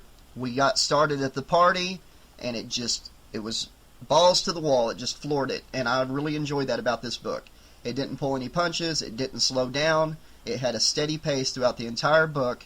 It pulled me into the characters. Even though we got very little backstory, it was enough backstory to make it intriguing about all these people wanting to double-cross Jack and things like that. And it really kept me guessing on who the big bad really was, who it was that was possessed by Freddy. I thought it was going to be Maria. The whole time I thought, but instead it's just that Freddy was manipulating her. So I guess Freddy was, I guess if she was dreaming, Freddy was like controlling her, and that's why she sounded like him when she killed a couple of the people. Which, that's pretty cool. I actually dig that. And the fact that we thought Ron was dead, And that really drilled it home to me that Maria was the one possessed. But then all of a sudden he kills Maria, and Ron was never dead. Well, Ron was dead to begin with, but Freddy was inside of him and pulled the whole Freddy's Revenge from Nightmare on Elm Street Part 2. But yeah, guys, you can tell how much I enjoyed the book. And I thought David did a great job implementing the whole Nightmare on Elm Street 2 aspect. Also, I thought the kills were very creative and inventive, and they were fresh and fun. I know it's a young adult novel, so he couldn't take it too far, but I thought the gore factor was pretty cool. And the mansion blowing up at the end was pretty badass. And he said in interviews that he wasn't allowed to use Freddy until the very end of the book. And, you know, Freddy's only there in the flesh for like 14 pages. But, man, his presence is felt so well, and it's so well written. I forgot that Freddy hadn't been in the book before those last 14 pages. So, very good job to the author, David Bergantino, on making a really good use of those 14 pages he got to use Freddy in. Well, guys, like I said, you know how much I like it, but I want to hear what you guys think of this book in the comment section below. I'm excited about doing the other 5 books in the Freddy Krueger's Tales of Terror series. Are you guys looking forward to those books now that you've got the taste of the series with Deadly Disguise? Can't wait to hear from you guys. And I'll be back very soon with more Slasher audiobooks here on the YouTube channel. Until then, this has been your friendly neighborhood 80s Slasher librarian, and Freddy, saying thanks for listening, guys, and pleasant screams! Late at night I hear a scream, pages turning in my dreams. Watch narrates a killing spree, horror tales set my soul free.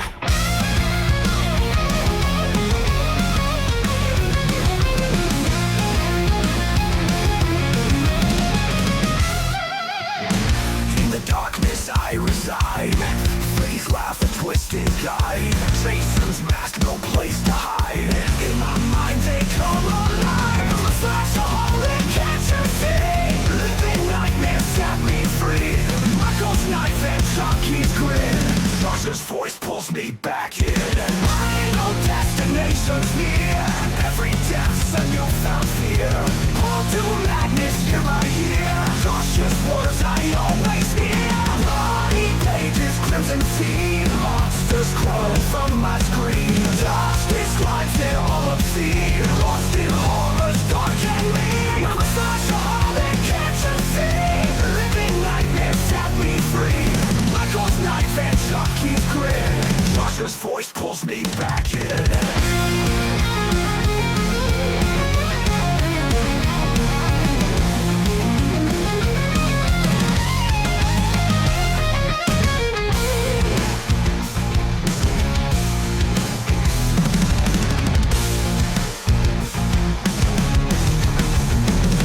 Final destination's near. Every death's a newfound fear. All to madness year by year. Josh's voice pulls me back in. Final destination's near. Every death's a newfound fear. All to madness year by year. Josh's voice pulls me back in.